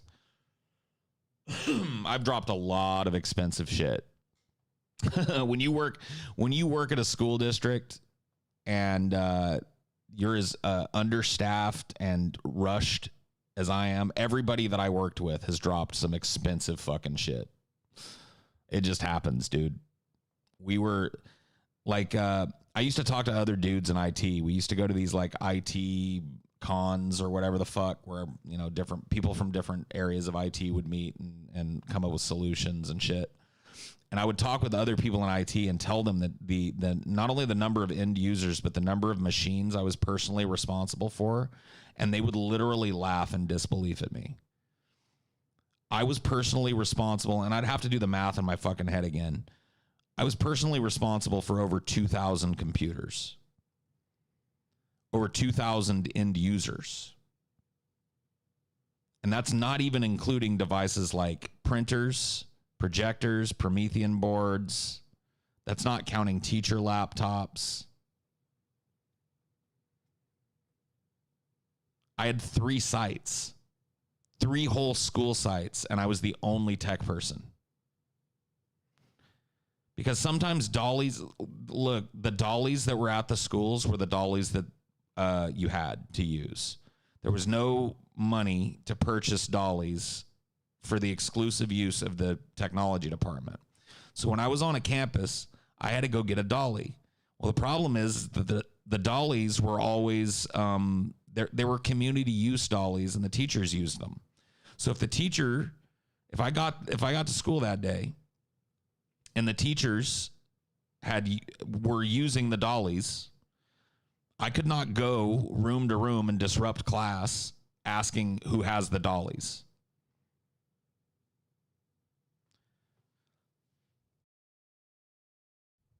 So now there were certain jobs where it's like, we didn't do it until the summer. Like, if I knew I was going to have to move an entire computer lab, 9 times out of 10, that's not going to be done during the school year. That's going to be done during the summer, where I don't have to worry about the dollies being in use. But it's happened. One of the first jobs that I had to do was lift these things into classrooms. I hooked up, I think, 20 portable classrooms at a school site. And that was my summer job. That was how I got this job. Like, that's how I proved that I could do the job. And I had to carry these fucking things, 6 per classroom. I had to carry them, unbox them, lift them up onto the table, hook them up, set them up, and then move to the next classroom and do the same. And I had a dolly that could fit 2. So, Promethean seemed like a waste of money given how little use I saw my teachers get out of them, just overcomplicated things. Yeah. Well, I mean, the teachers that used them, like, actually learned how to use them, actually had a lot of fucking success with them. But I'd say a good 80% of teachers didn't even bother. So yeah, they were just like super expensive whiteboards that you couldn't write on because it fucked up the surface.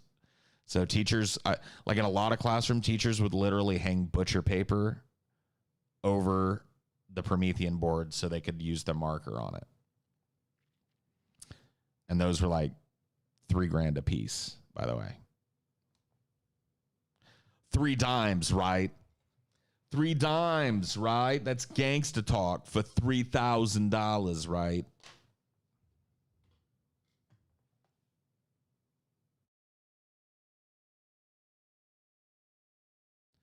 How much cheddar for that gig? I made pretty decent money. I'm not gonna lie. That was one of the things that drew me away from Starbucks to that job was that, you know, once I was vested, like once I was a full hire, which it takes a while, like you've gotta hang around until a position opens up for you. That's basically how you get that job. Which means that I was working for basically the same amount of money I was making, maybe even a little less. I actually worked at Starbucks and the school district for about 6 months. I dropped my hours at Starbucks and started working both jobs because I knew that's how you got in over there. Like you had to apprentice basically. And so I spent, about 8 months shadowing a dude and helping him at his sites and carrying all the heavy shit and learning all how to hook everything up and blah, blah, blah, blah. And then I was offered a fucking position and it was pretty decent cheddar, dude. It was better than I was making at Starbucks. Let's put it that way. It wasn't like, out of this world, but it was decent cheddar. It was more money than I'd ever made in my life up to that point. If DFF goes under, do you go back to it or Starbucks? Maybe neither. I mean, like, let's just say hypothetically that DFF dissolves or something. I would probably make a very strong run at trying to establish a solo channel, a streaming kind of presence, something that would allow me to keep doing this and keep making shows. And at that point it would be a one-man show, so I wouldn't have to make as much. So I think it's entirely plausible that I'd be able to find a little niche and make enough money to get by on my own doing that. Failing that, yeah, dude, I'll probably go back to Starbucks. I mean, I got no shame. There ain't no shame in my game, dude. I've worked too long at jobs like that to like stick my nose up at the prospect of having to do it again. If I got to do it again, I'll do it again. I know how to do it. Yeah, I've been a homeowner twice over. I bought my first house at 21 years old. Well, it wasn't a house, it was a condo. And it was on the strength of a Starbucks wage, you know what I mean? So that should give you some idea that Starbucks actually takes pretty decent care of people. But yeah, I thought it was really important to own some real estate, and I worked really hard, and I was able to get a loan and purchase my first piece of property at 21 years old, and then I owned a house with my ex-wife for years and years and years. In addition to that, so I now own no real estate, so.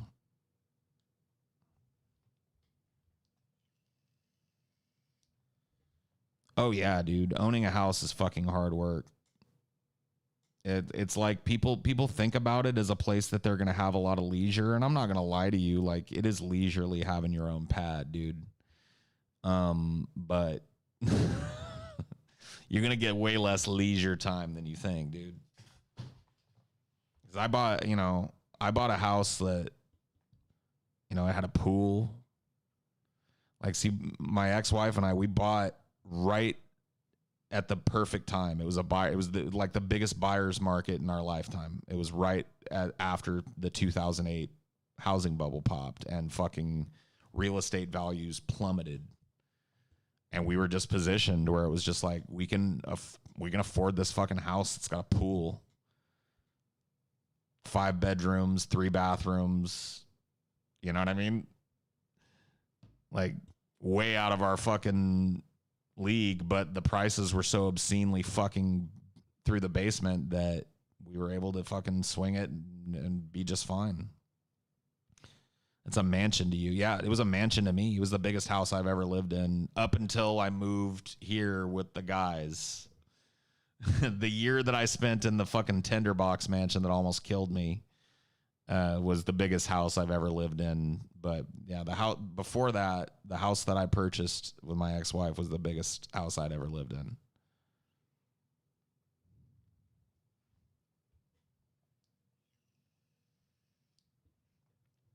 I don't remember what the square footage was.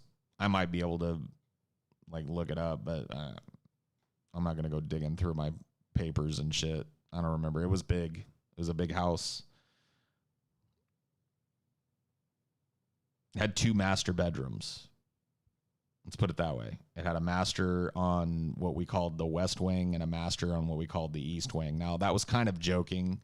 It wasn't so huge that it had wings, but because one of the master bedrooms was on one end of the house and one was on the other, we used to jokingly call them the east and west wings.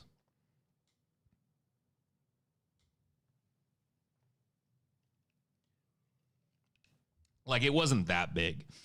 It wasn't a fucking mansion, but it was like a family home. It was a ranch style family home made to have kids in and shit. You know what I mean?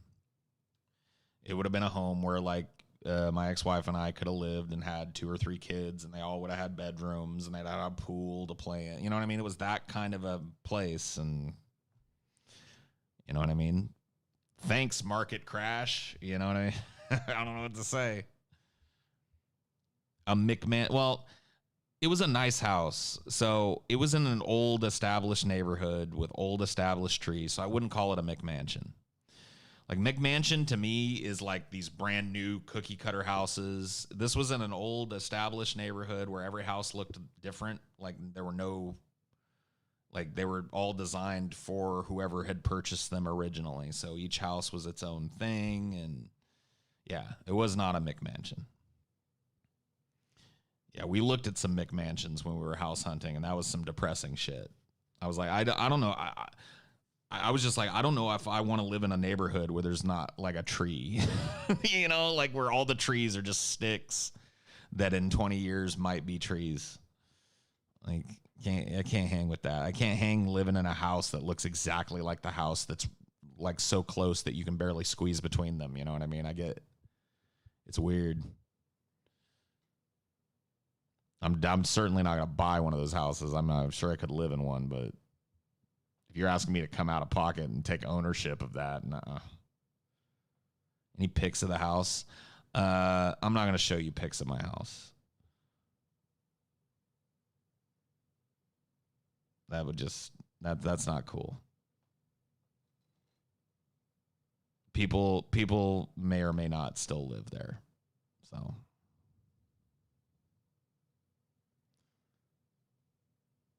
living in California anymore is a horrible investment. Yeah. I hear a lot of that. Like, I hear a lot of that coming out of people today. But really what I hear, and I'm very in tune to this, you have to admit, is salt. Like, I hear a lot of salt when people shit on California. And like I said, I'm very attuned.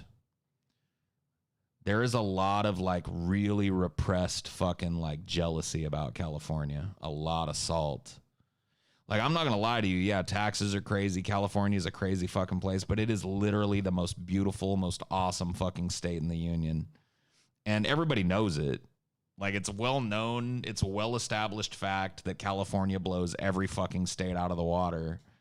And so there's a lot of this salt. So California gets picked on way more than other states. Like, other states don't got shitty policies. Like, I love it when somebody's like, I can't handle how fucked up the government is in California, so I'm moving to Tennessee. And I'm like, woo boy, you better get ready. You think the government ain't fucked up in Tennessee, you dipshit? No, California gets fucked on because everybody wants to be a Californian and only a select few people get to be.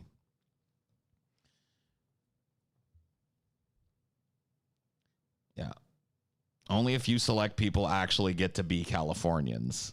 So there's a lot of salt and a lot of pretend like my state's better. You know where that's the worst? Texas. Texas has the worst case of fucking California penis envy of any state in this fucking union, bar none. Texas is so salty that California is better than Texas. It's like, oh yeah, the Lone Star though. It's, you know, they're just so fucking mad that they're not California down there. Madder than anybody that I've ever met. They really wish they were The way they talk about California, you can hear them. They're just like, fuck Texas up there in that shithole California. You couldn't pay me to live in that shithole. And you're just like, motherfucker. If somebody came to you and was like, we're going to move you to California and pay you to live there, your ass would be out of this fucking podunk state in a fucking New York minute. You'd leave like a fucking little outline of yourself, like the Roadrunner when he takes off. You know what I mean? Salt, dude. Just salt. Not only legal pot, but a place where pot has been pretty much legal since I was a fucking kid. People didn't get busted for pot in California in the fucking 80s and 90s and shit, unless they had like fucking big trash bags of it or something. Cops didn't give a shit. Like, for most of my childhood, well, for all of my childhood, pot was implicitly legal. Nobody got busted for it. Then it was actually decriminalized when I became a teenager, late teen, early 20s. And then it was just made legal. Just salt. You know what I mean? I'm sorry. Like, I lived there, and I've been, you know, I haven't been to all fucking 50 states, but I've been to enough to know. No place quite California.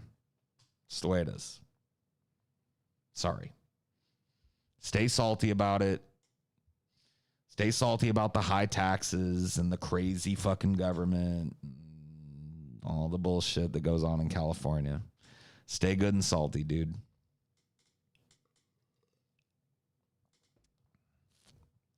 We all know in your heart of hearts, you're California dreaming. Washington is better? Wrong. Washington is a beautiful state, and I'll never shit on Washington, but Washington has one part of just what makes California great. Washington is a beautiful wooded state that's next to the sea, has beautiful lakes, has beautiful high elevation areas, beautiful snow-capped mountains. California has that coming out of its ass, and every other kind of biome you can think of. It's just Washington can't compete, dude. I'm sorry. It's badass there. I liked it. It's beautiful. But if you're going to sit here and look me in the eye and tell me you can't find the exact same climate in California, I'm going to call you a fucking liar. Find it in multiple parts of California. And then drive 2 hours and be in a completely different biome. That's California. That's why it's the best. Alaska is more beautiful, IMO. Well, your opinion is wrong. You're allowed to think that, but your opinion's wrong. Everything Alaska has, California has, but prettier. Ooh, what about this frozen lake? Got it. What about this giant snow-capped peak? Got them all over the place. What about this beautiful nature preserve? Yosemite is in California, dipshit. You ever heard of it? The most beautiful place on the fucking planet Earth. The literally most pristine piece of fucking nature anywhere on the fucking planet. You heard of it? Heard of Yosemite?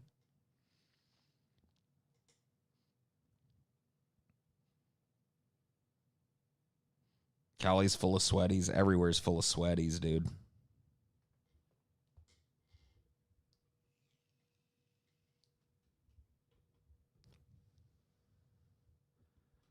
Texas has a lot of different environmental flavors. They got a little bit of mountainous, kind of hilly, pseudo mountains up in North Texas. But let me tell you something, buddy. About 95% of Texas is what I would classify as scrubland. That's about what you get in Texas. Humid scrubland.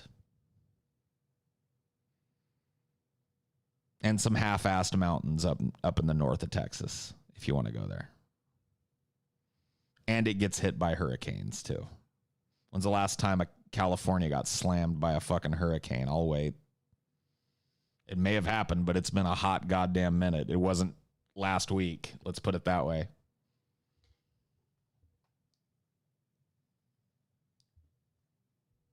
Yeah, California has Snoop Dogg. Earthquakes. Psst. Dude, people are so afraid of earthquakes. Earthquakes are nothing to fucking fear. I've been through a bunch of them. It's just bullshit. It's just another piece of bullshit you put up with to live in the best state. You know what I mean? I'm not going to say earthquakes are awesome, but it's overblown. People that think that earthquakes are just constantly these fucking terrifying events and shit. No, they happen. It's weird.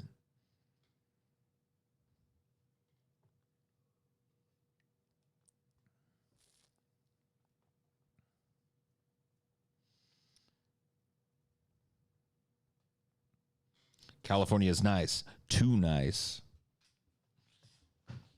There you go. There's a fucking criticism you don't hear too often.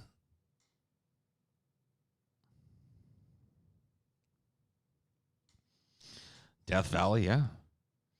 If you like desert, what kind of desert do you like? You like low deserts like Death Valley? You like low elevation deserts? You like high deserts like Tehachapi? We got them both.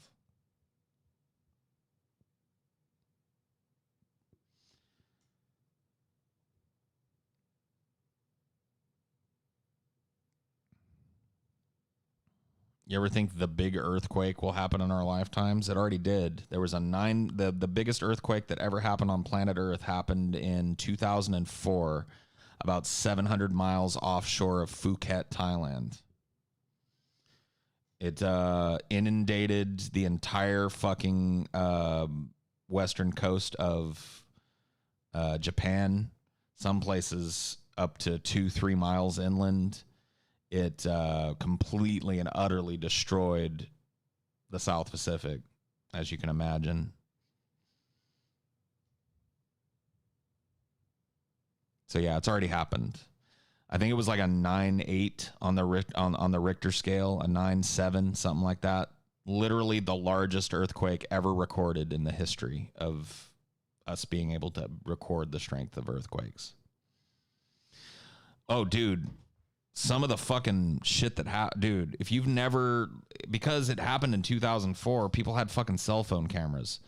Type in Japan tsunami 2004 and look at some of the cell phone footage. It will blow your fucking mind. I'll play some of it for you. I'll find a good one for you and let you guys see the fucking magnitude of this shit.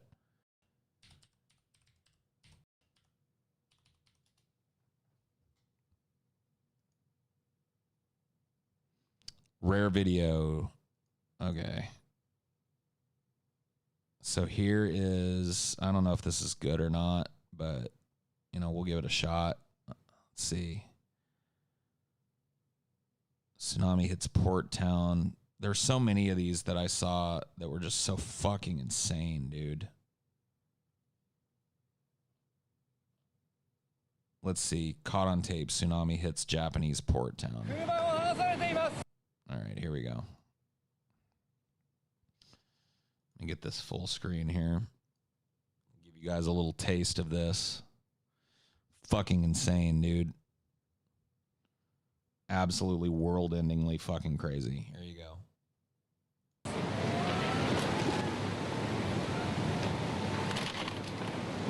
By the way, this is nowhere near the ocean. This is fucking way inland.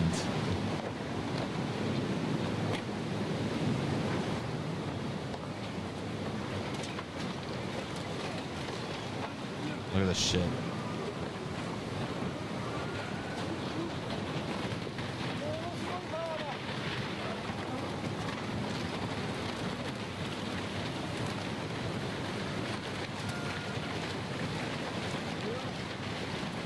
I'm just saying, it's like not right on the beach where this guy is filming, you know what I mean? This is like the town proper. And yeah, you think it's over and it just gets worse.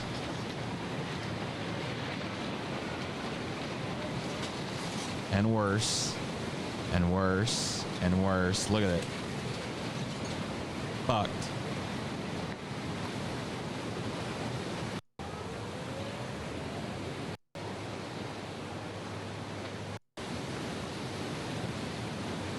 So I was fucking watching the videos that came out the day that this happened because I have this natural fascination for disasters like this.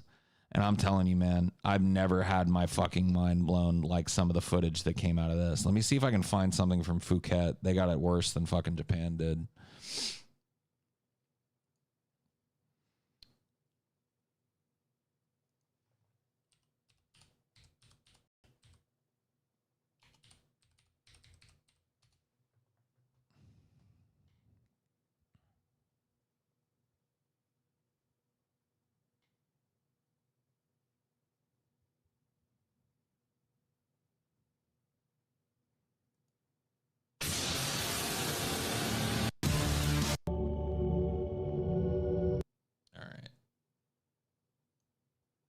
So here you go.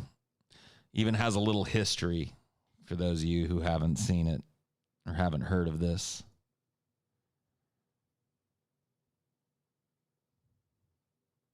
So on Boxing Day 2004, Southeast Asia was hit by one of the strongest earthquakes ever recorded.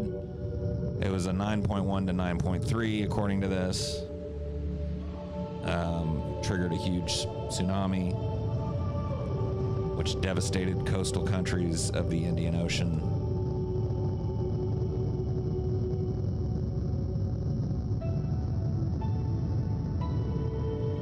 It is released amount of energy of 2 whatever joules. Whatever. All right, let's get to the fucking footage. So they got some still images here of the first wave approaching Phuket. So you can see it there on the horizon. That should be nice and flat.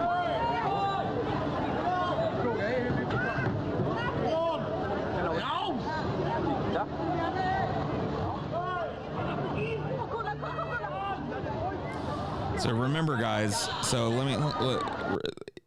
remember this. Tsunamis come in pulses. It's not like one giant wall of water that hits, right?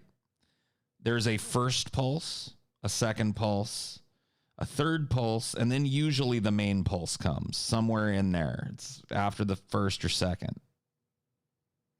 And then there's a number of smaller waves after it drags everything back out. So this is the first edge of what would be a tsunami that literally destroyed this town. So people are having this happen, right? And they're thinking, "Whoa, this is crazy, man! Look at how like I said, this is the first pulse of this tsunami."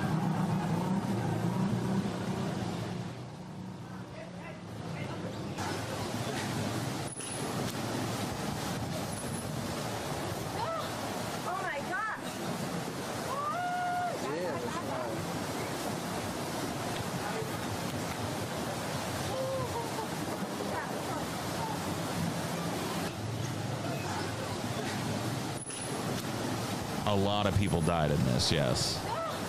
They weren't evacuated. They weren't even given time. Like, this happened and this wave hit, and like the early warning systems were not enough.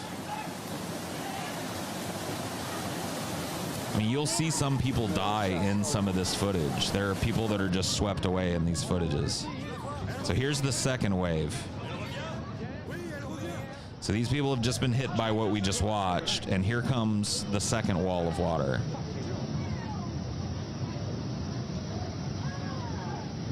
It's coming in. It's coming again. That wave is 15, 20 feet tall. Easy.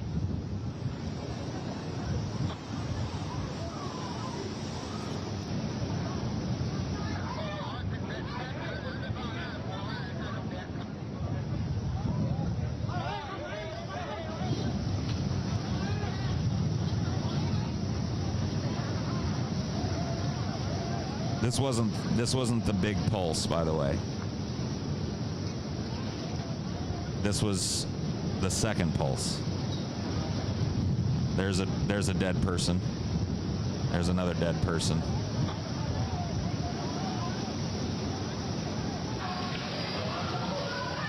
I've seen this piece of footage too. If you're sensitive to seeing people die, I mean, it's not gory, but these people were killed. They did not survive that.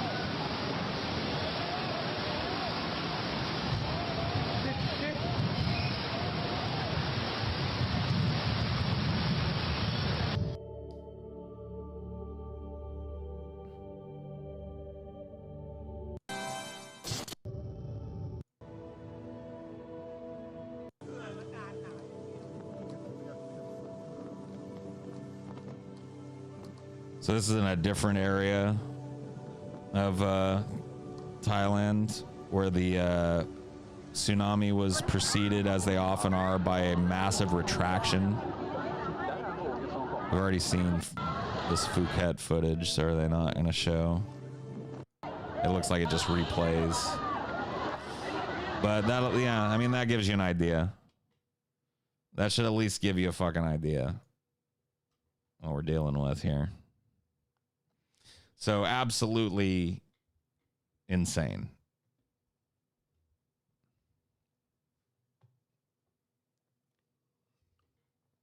I guess because we didn't see the last pulse means the people filming were all killed or swept away. In a lot of cases, that is correct. In some cases, the people that were right here on the beach were able to get high enough and lucky enough to survive it.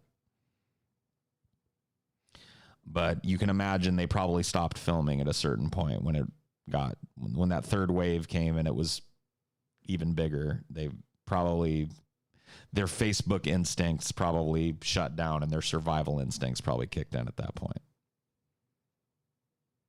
What's the strongest quake you've ever felt? I felt a 6.5 once. I don't think I've ever felt anything. Well, that's not true.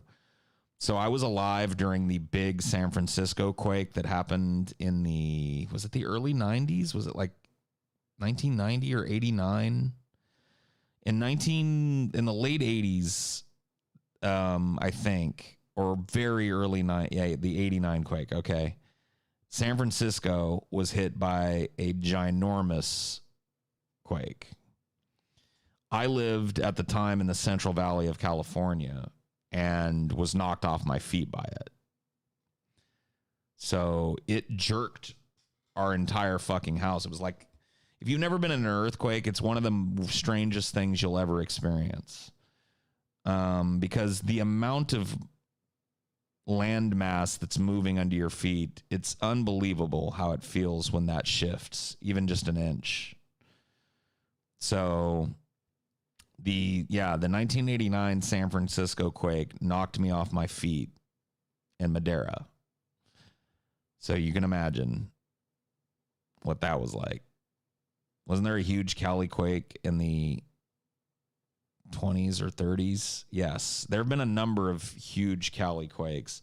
There was one that I think destroyed San Francisco way back in the day. When it was still kind of a frontier town and just burned it, you know. The earthquake happened and then the town just burned to the ground. Paul, there was big fires in Madeira when you were living there. No, not really. I mean, in the surrounding area for sure. The foothills are usually what burn, and so. But no, I was never like in the path of a wildfire in Madeira. Nor did I ever hear of one hitting anywhere in Madeira. You guys hold on one second. I'll be right back. I gotta pee. Don't go nowhere now.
Okay.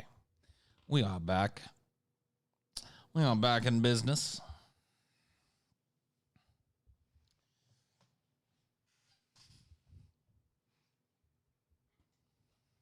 I am in command. I love you, asbestos fingers. Never change, you crazy fuck. Truly, truly, one of my proudest moments was making asbestos fingers a specter. I don't remember what the auspices were, but looking back on it, one of my finest decisions. Assuming direct control.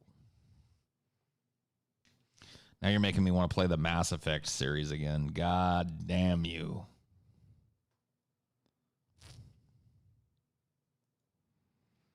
You ever fall asleep on the toilet before, Paul? No. I can comfortably tell you that I have never fallen asleep on the toilet.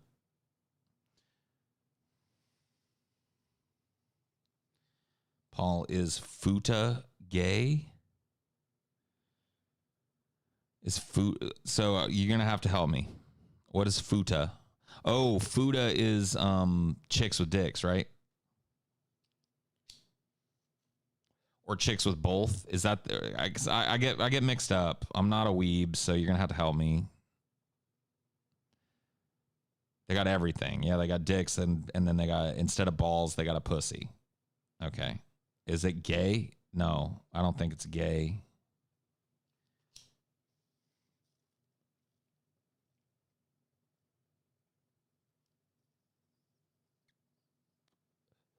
Fuda is the statue you made. Yeah.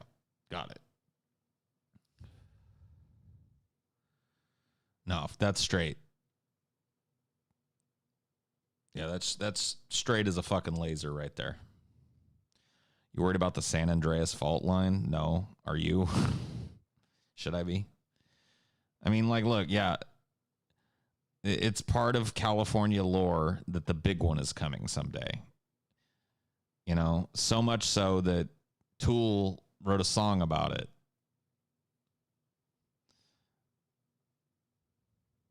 But you know, it ain't happened yet, so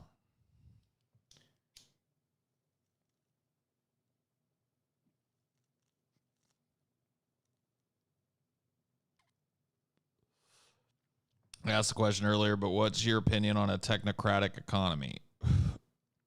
To be honest, I'm not knowledgeable enough on what that would entail to have a real opinion on it.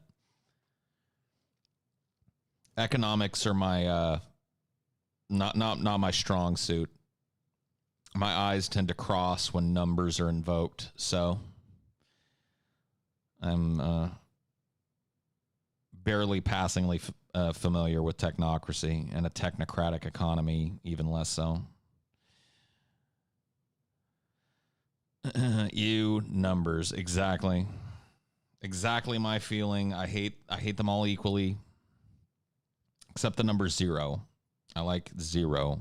0 I can understand. All the rest of them, fucking insane, irrational, make no sense.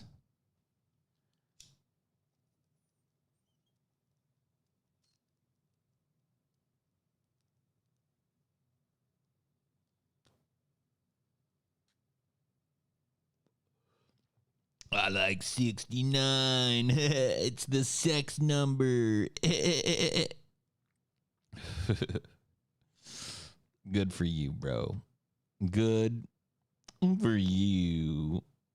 Do you think there could be an episode on political philosophies? Sure. There could be. There could be an episode on anything. It's the fucking brilliant thing about deep fat fried as a property. Like, we've proven time and time again that we can make an episode on literally anything. I did an episode on having no ideas what episode I wanted to do. I did a whole episode on the fact that I had no idea what episode I wanted to do. That's what I'm talking about.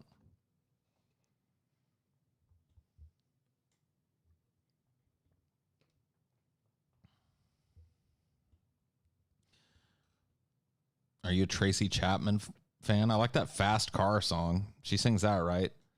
Donnie got a fast car, and it drives away. It's a good song.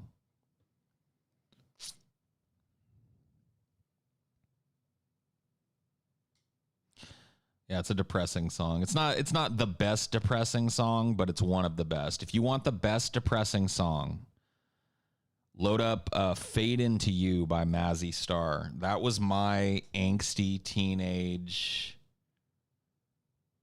You know what, dude? Fuck it. I'll risk it because typically all that'll happen is that this video will just get monetized, dude. I'll let you guys listen to a little Fade Into You, dude.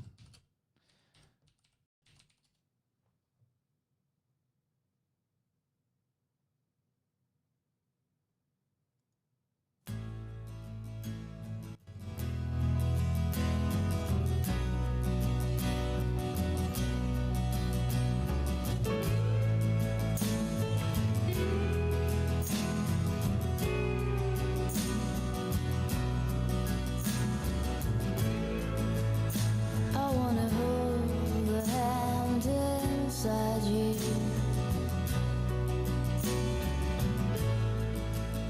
I wanna take the breath that's true.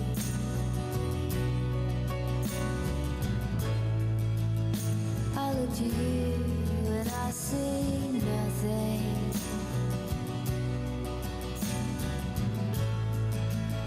I look to you to see the truth.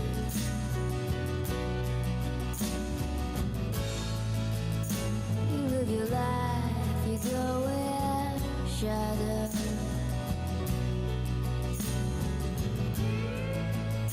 You'll come apart and you'll go black.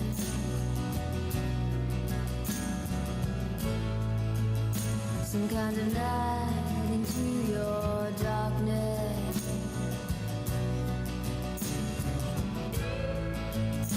Close your eyes with what's not there. Fade into you. Strange you never meet.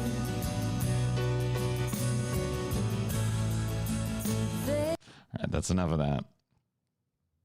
That's enough of that. Oh, man.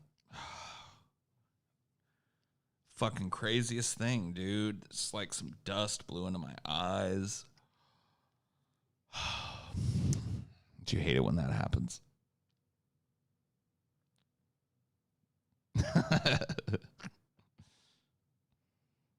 I wasn't sad at all. Shut the fuck up, you contrarian piece of shit.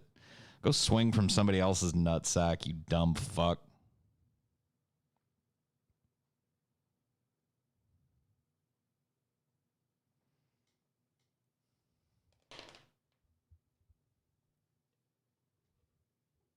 I'm not crying, you're crying.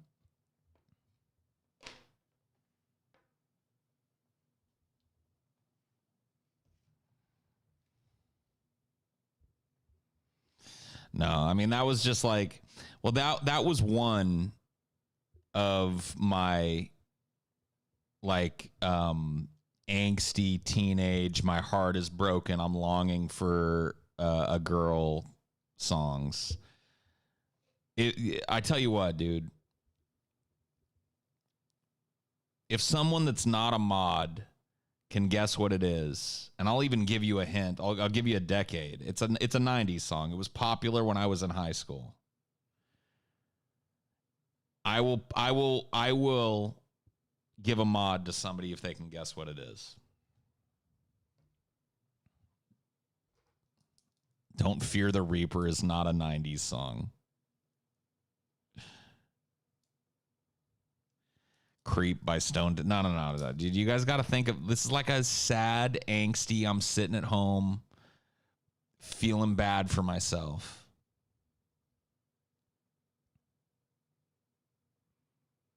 Torn by Natalie and Bruglia. No, that's a good one, but no, it wasn't that one. Wasn't Popular by Not a Surf. That's not a breakup song, dude. I mean, it's not a, maybe it's a breakup song, but it's not like an angsty breakup song.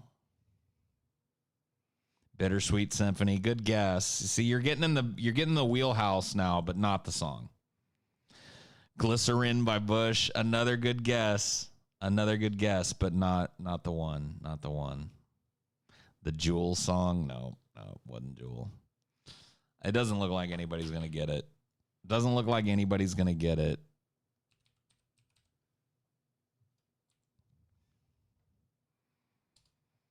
So, contest is over in 5, 4, 3.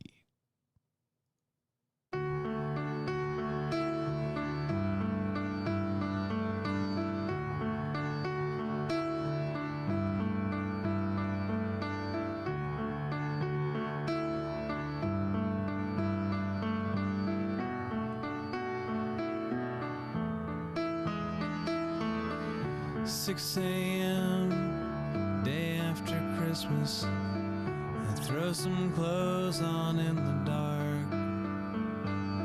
The smell of cold, car seat is freezing.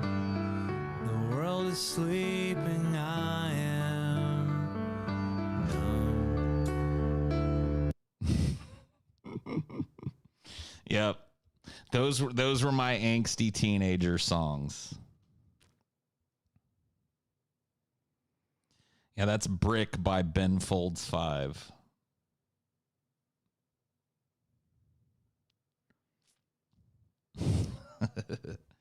You're confused? No, it's not me. It's a band from the 90s called Ben Folds 5. Why are you confused?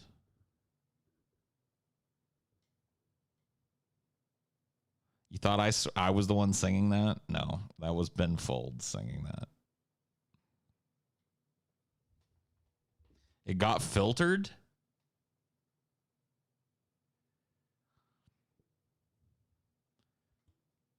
Dude, they cut it. They cut it while I was streaming?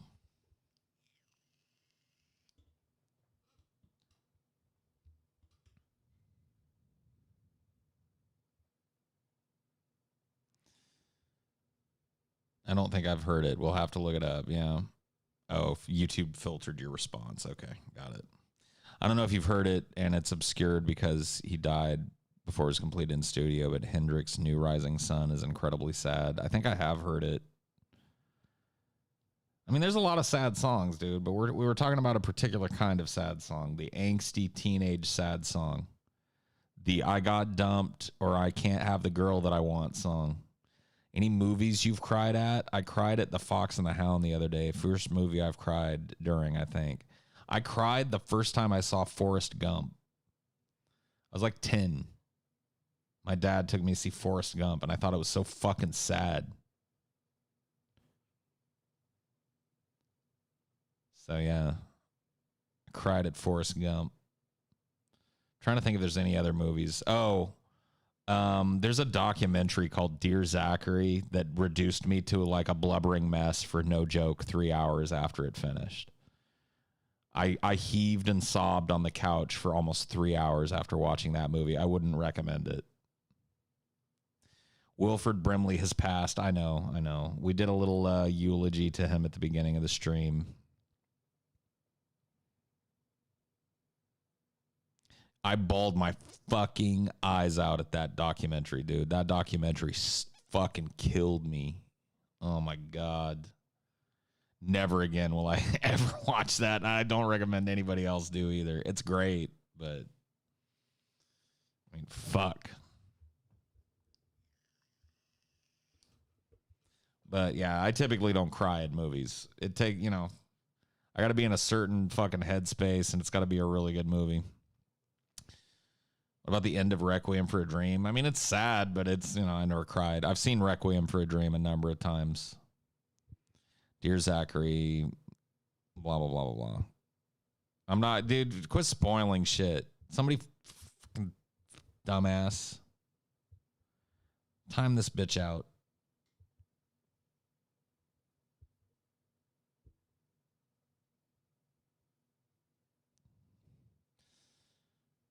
Yeah, dude, Requiem's got a, I mean, there's a lot of, like I said, a lot of sad movies, but cried at the Green Mile. That's a sad one. I didn't cry at it. Shawshank Redemption, Grave of the Fireflies. Yeah, these are sad, sad films, but I've seen them all. Didn't squeeze a tear out of me. I cry at my own life every day.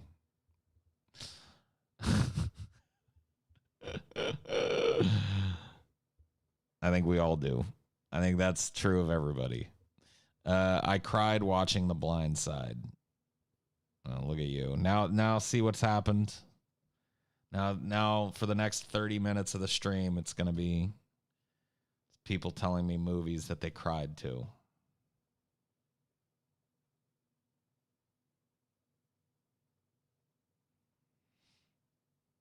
You cry watching me? Fair enough.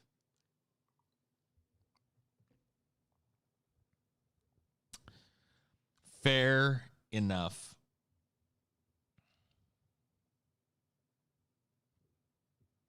Crying the moment before you get to sleep is perfectly natural. All right. And I didn't say it was unnatural.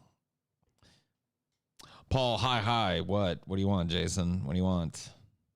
Kind of obscure, but my suicide, also called Archie's Final Project, hit me right in the feels. Okay, I'll stop now. Yeah.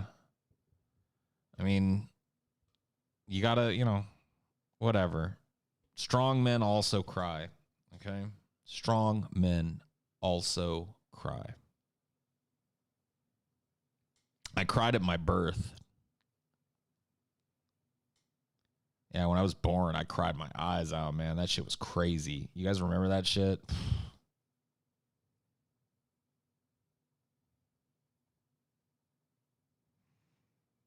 You just want my validation? Get out of here, Jason. You don't need my validation.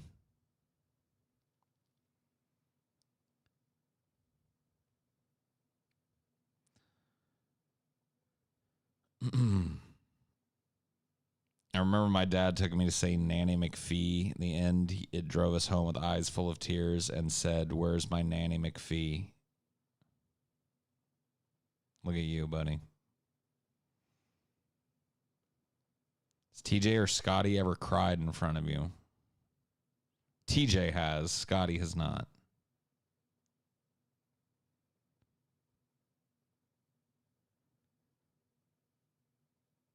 Galen claims to remember his own birth. Of course. He came right out and immediately ate 2 fillets. Was TJ drunk at the time? Do you even need to ask? Do you even need to ask the question? Like, Scotty has, but he was wearing sunglasses. Scotty only cries when he's standing in the rain.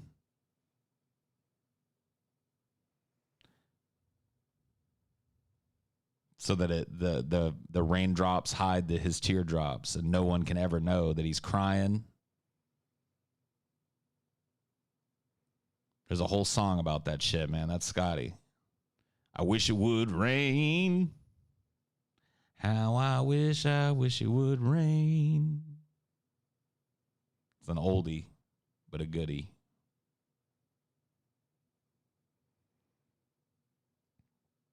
You got to make Scoopy cry. We need to see it. It'll be beautiful. I mean, dude, if you know the key, let me know. I'll try, but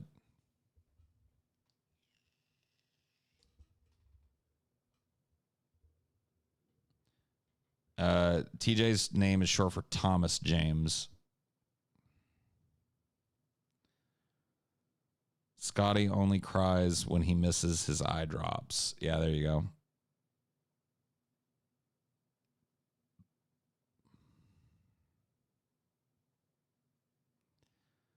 Do you know the Flintstones was based on a post-apocalyptic future? Is that true?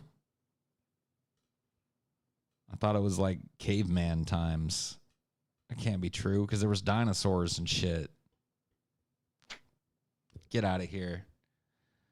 Fake news. Disinformation. It's a fan theory. It's a bullshit fan theory.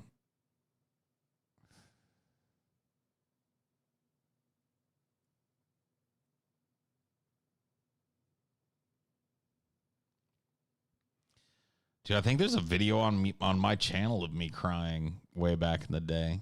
When my little dog died. I made a video about her and I boo-hooed. You guys can go see me cry.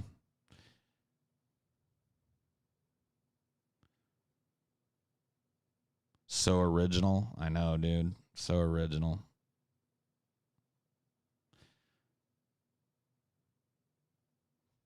You weren't expecting that? What?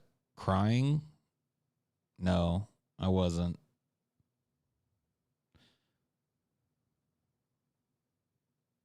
Or expecting the dog to die or what? You cried on the stream where we watched old cartoons too? Did I? The fuck did I cry about on that stream? Paul, what's your home remedy for head pressure? Everything hurts, especially when I move my eyeballs. Go get a spoon and scoop your eyes right out of the sockets. That'll relieve the pressure. Get a rusty fork and stab each eye and pop it out of the sockets. No more pressure. Fuck me? Fuck you. You asked for my advice. You asked for my advice and you said fuck me? How rude.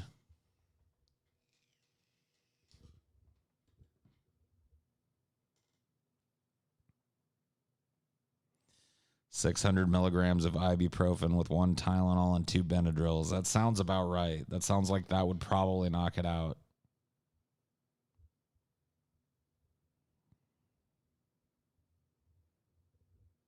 The cartoon was somewhere in dreamland.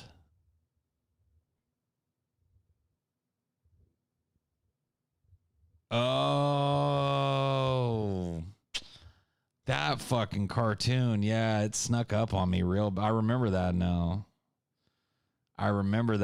Yeah, that cartoon snuck right the fuck up on me and kicked me right in the fucking feels, dude. I was not expecting that shit. If you heard of Dan Carlin's podcast, Hardcore History, I'm listening to The Fall of Rome, Death Throes. I've heard of it. I don't think I've ever heard it, though. The Sunshine Makers. Yeah. That was a good stream. Have you ever cried during sex? No. Never cried during sex. Thank goodness. It's my favorite Highdeology. The cartoon makes me cry too. Yeah. I'd forgotten about that Highdeology. That was a good one.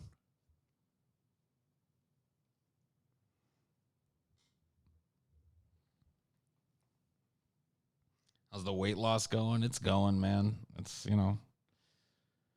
about a week into the start of I don't even really call it a diet. I'm just controlling my portions and not eating after a certain, after I have dinner, I just don't eat, or at least I do my best. And I've been doing good. I've been way under the calories I would need to continue gaining weight or maintain weight. So I'm good. But yeah, I don't do calorie counting. It just doesn't work for me. Once again, like numbers are involved. So I just, every time in the past when I've lost a significant amount of weight, I just do like reasonable portion control. Drinking hella water, yeah. But I've been doing that for a while, honestly. I've been real good about water for a long time. It's pretty much all I drink. Every once in a while, back in the day, now not. But, before diet times, we'd get some soda or whatever, and I'd have some soda. But I'm nowhere near the soda head that TJ is, so it's pretty easy for me. I drink water. Paul, does your nose get all oily? Sometimes, yeah. I think everybody's does. My T-zone. But it's not bad.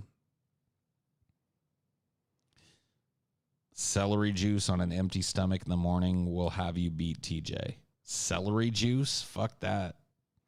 I'll beat TJ just doing what I'm doing. Thanks.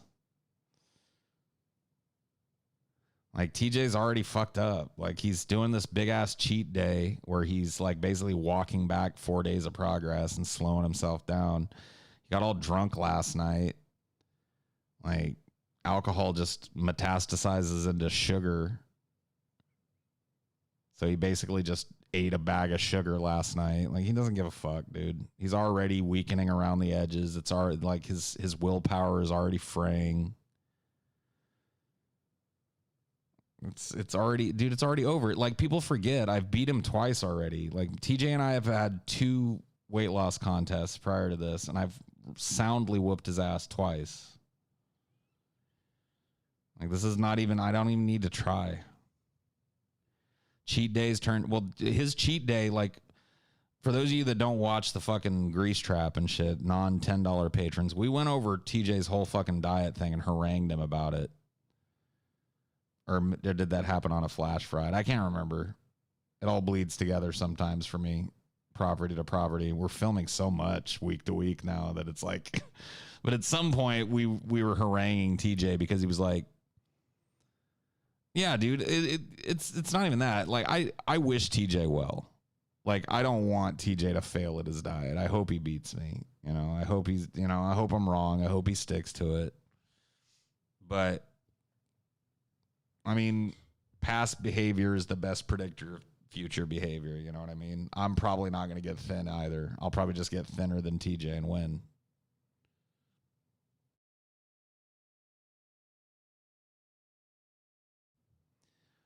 Paul, what is your opinion on Nick Cage's acting in horror recently? He's done Mandy and, The Color Out of Space. I've seen both, and they're fucking phenomenal. Mandy is like, I don't know, dude. Mandy's a transcendent movie, and Color Out of Space is pretty good.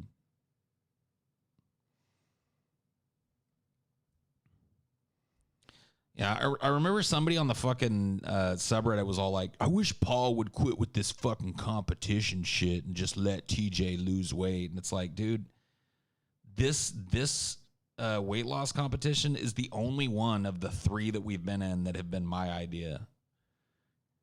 He instigated the other 2 that we've been in. So don't act like I'm the one that's bringing this fucking, you know, having motivation, having another friend that's going along with you, it can help.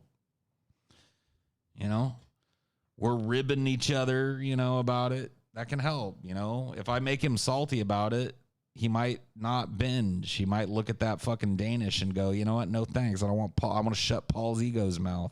And he loses some weight. Good for him. Good for me.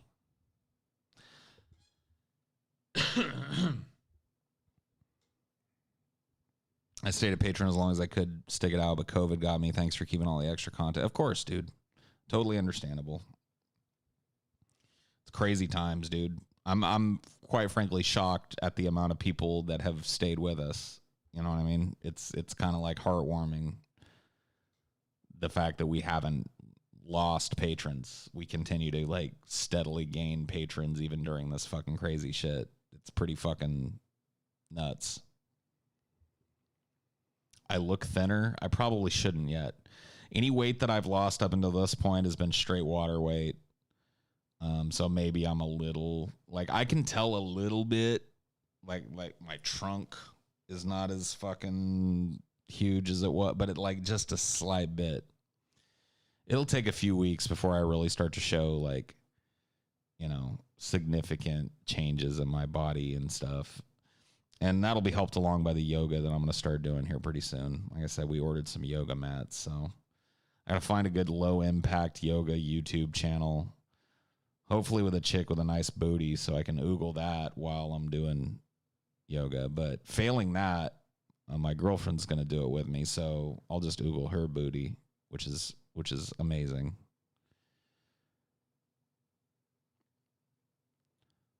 I'll just kind of like casually set up my yoga mat behind hers when we do it, you know.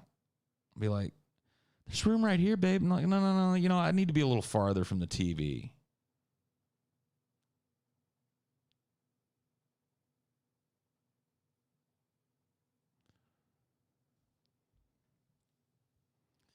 Like you said, you've lost hella weight multiple times in the past, so it's completely feasible. It's always just for me, dude. For me, the reason I get fat is I succumb to the desire to binge eat, to self-medicate when I'm feeling down and shit. Like, that's why I always blow back up. You know what I mean? Like, I'm one of these dudes. Like, I was fucking thin when I was a kid. I know what it takes to, you know what I mean? I can go to the gym. I can do that shit. It's just, you know, I succumb to my self-medication desires when I get real fucked up. You know, and it's real easy to get in that cycle again and put all that weight back on. Try DDP yoga. I've heard good things about it, so maybe I'll give it a shot.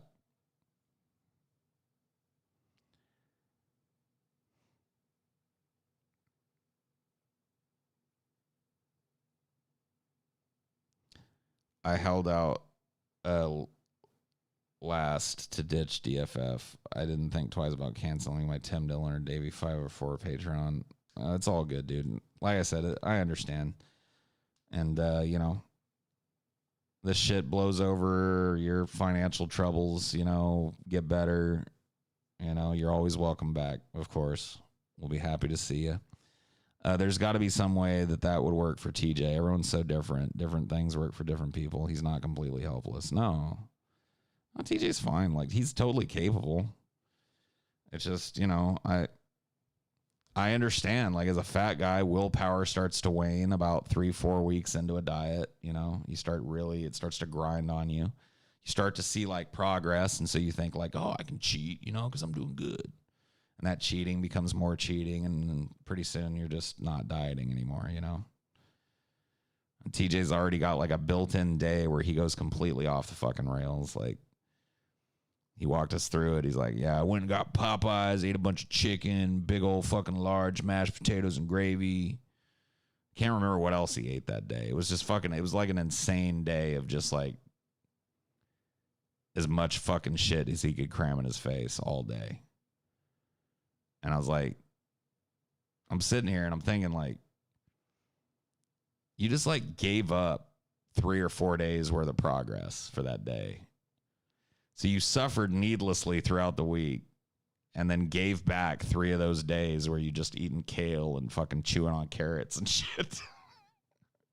You know what I mean? And you gave it all back so you could eat a fucking big bucket of chicken and a large fucking mashed potatoes. Just like, just the way it works, dude. How often do you Southern boys do your own barbecue? I don't really have a pad that's conducive to barbecuing, unfortunately. I live on the 2nd floor of an apartment building, so barbecue a no-no. Can't really barbecue here, unfortunately. So it's been a while since I BBQ'd. I don't know about the other guys. I think Scotty probably does it more than the most of us. It all boils down to habits. You live your entire life a certain way. It's really hard to make a lifestyle change. Yeah. I mean, that really is true. It is tough to break habits, and the older you get, the tougher it gets. I'll tell you that much, too. Do you own a lava lamp? Not yet, but by this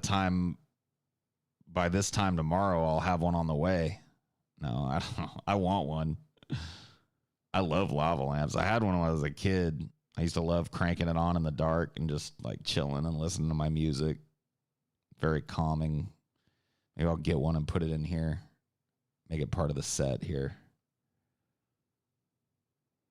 Put a little shelf back there and stick my lava lamp on it. Yeah. All right. Well, I tell you what, guys, it's been real. It's been fun. It hasn't been real fun. Thank you guys for joining me tonight. I'll see you, excuse me, when I see you. Have a good one.